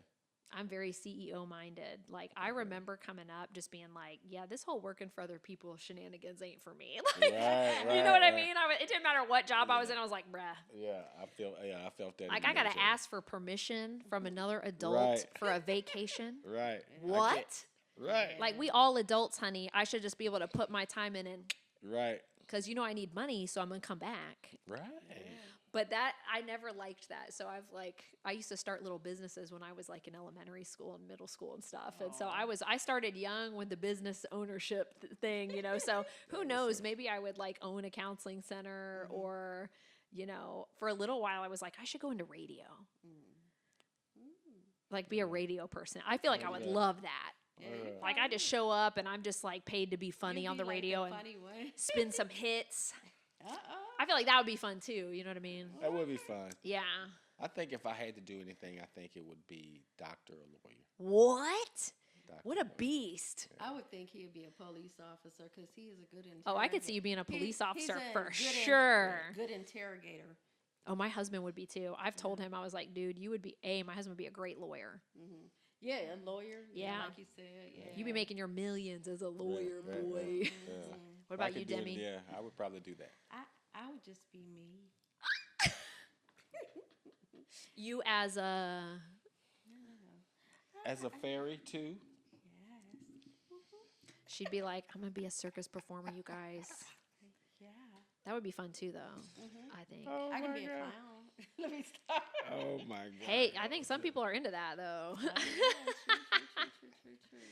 Oh my I would God. just be, I don't know. I have no idea, but I would be the best at whatever it was that I wanted Yes, to be queen. I Of like course that. you would. I like that. I love Yeah. that. Yes. So, if you could say something positive to our audience, Okay. to anybody like adults, children, or whoever, what would their positivity be? You can speak right into the speaking camera. to that camera. Sup, homies. It would be to do whatever you need to do for 5 seconds of bravery to say yes to whatever your dream is. I like that. And don't put that off because when you have a passion for something and you're saying no to that thing. And if you continue to say no, in 30 years, you're not going to have dabbled in whatever you're passionate about. So my best advice is try it out. Just try it. Amen. If you try, some of the best advice I ever got was like probably 30 years ago, not to age myself at all. And someone said, when you're trying to figure out how to do something, do a lot of research on that thing. And that research will probably tell you whether you really want to do it or not. Right. Oh, yeah. I have used that advice so many times in my life when you're really anxious about a decision or something like that. Right, And do you're the like, research. yeah, like my husband for years, up until recently, actually, and he's in his early 30s. His prime of life, you know what I mean? But it's something that he'd be okay with me sharing this. Like one of the things that's been really hard for him is wondering what his purpose is. Mm-hmm. And so, every once in a while he would come to me and be like, I think I'm going to be a police officer. I think I'm going to join the military. And I was like, please don't do that. I love our military people, but y'all, I run an acting studio. And I was like, bro, we cannot move. Right. Spouse to spouse, that ain't going to work for me. Right. Though healthcare, I'd be cool with that. Hey-o, insurance. I mean, that's dope. That is dope. But you can take your acting studio with you. It'd be tough because we're so brick and mortar. But trying to figure out, your purpose. And so one of the things I would, say to him was that same thing. Why don't you do a bunch of research on that? Like, I don't want to shut his dream down or his temporary, so it's like, let's just research it. And then, and so sure enough, in that process, that would typically weed out. Right. Mm-hmm. Yeah. So I would just say, like, do your research. And then if after the research, you're like, I think I'm still into this, then just say yes once to one thing, a class in that thing, a you know, whatever it is. And then you'll discover in the trying and doing if it's something you want to pursue long term or not. And I don't think you need to have the answer right away. Like, I have plenty of people that come to my classes that are like, I don't know if this is going to be a hobby, or I don't know if I'm going to pursue this for life. I'm like, great, you're welcome here. Like, Right. I would love for you to figure out that process in my studio. Right. So my goal is to make class fun, informative, like a very safe place for a beginner. All my classes you can take as a beginner with no experience. In fact, most of my students come in with 0 previous training. Like, I'm their first class ever. And that's how I wanted it to be, because hello, I remember starting and having no experience, and that feeling was really rough. And so I have a real soft spot for newbies. Right. Yeah, for sure. For this studio, would you like to say the name to the camera? Yes. Yes. So guys, the studio I accidentally started is called the Class Acting Studios. And I now have programs for writers, directors, actors. We actually make our own movies. And if you need footage as an actor, if you need help navigating the industry, I help my students sign with agents. I help them audition. Like, anything that I can do to assist you in that pursuit, like, I am more than happy to help do that. And if I'm not the right person, or if you are interested in an avenue of acting, like, let's say voiceover, Right. that's not my area of strength. I have people I can refer you to. So, the studio is in person. All of our classes are in person right now, Monday through Thursday nights in downtown Charleston, South Carolina. And, at some point we hope to have a building, our own whole building. They will. Yes. And then the goal after that is we're actually starting up a nonprofit. Oh, wow. And then the goal is to, like, build our own studio, like sound stages for, for films in we want to help build and so into the Charleston community and bring more opportunities to the Low Country. That's what Breland is. That's what we want to do as Yeah. well. So there's a lot of us in this field that we really share the same vision. Yeah. Awesome. Mm-hmm. So where's this located?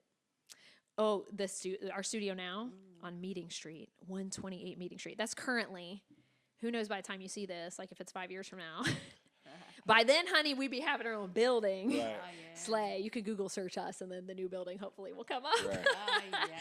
But yeah, right now we're downtown. We've actually outgrown our current space. You guys have been there. Right. We are bursting at the seams down there. So I actually just reached out to my real estate buddy yesterday, and we're partnering up with a commercial agent to try to find us a new space. So. Okay, that's awesome. I would implore you guys to look her up. Yeah. Great, awesome place. If you want to learn acting, to get your acting on, Miss Shelby is she's your lady. I'm telling you. It's a wonderful studio. Oh yeah. All her classes are tailored to teach you and you to learn very well. Amen. On the process, and she takes care of every student. It doesn't matter what level you are. Yeah. Right. And she'll teach you at the level that you are at. You don't have to be up there with the other people. Right. Just go to her class and try it out. It is wonderful. We've attended a lot of her classes and we really enjoy it. Yes. So please check her out. Y'all better. You better check her out. And where can they reach you at? Do you have any handles? Yeah, handle social media. Yeah, you can find us on Instagram at The Class Acting Studios. You can also email me, Shelby at theclassactingstudios.com. Yes, and the phone number on Google will actually go straight to my cell phone, the work number. So you can text that line if you want to. Watch that. But I man all the socials, so you will talk to me directly or email with me directly, which is amazing, and I'm happy to answer any of your questions about the studio or acting or writing or directing or any of the things. So. And what's your website? www.theclassactingstudios.com. Yes. Do you have any other things that's going on that people should know about? What about, hold on. We have a Marty feature. told me it's a networking Yeah, event, networking. right? Yes. I don't know when this will go up. We have a networking event tomorrow, which is the day before Memorial Day. But if this goes up after that, we'll be doing another networking event in August. Okay. Yeah. Yeah. We usually have a very big turnout in our summer events. Like last year in August, we had almost 100 people And as the Yep. community grows, I actually expect us to well exceed that. So it's a good opportunity. Writers, directors, producers, actors, makeup artists, crew, everybody who's even interested in the industry, whether you're in the industry or just interested, please come out. It's really casual and fun and chill. And like, we always have a great time. So Yes, we do. you can find information about that on our socials or on our website. Awesome. Well, guys, we thank you for another episode of Lights, Camera, Action. Let's talk. The beautiful Miss Shelby came through and did her thing today. Yes, Queen Shelby. Oh my We gosh. Thank you so much for being here, honestly. Yeah, you're very welcome. It took a couple of tries to get because of our schedules and stuff, but we are so glad and we Thank you. are honored to have you on our show. You rock. Thank you. We'd love to have you again. Oh, I'd love to come again. Yeah. Yes. But we thank you so much, and that's the end of our show. Everybody, We'll talk to you later. see you later. Have a good time. Peace. Bye, guys.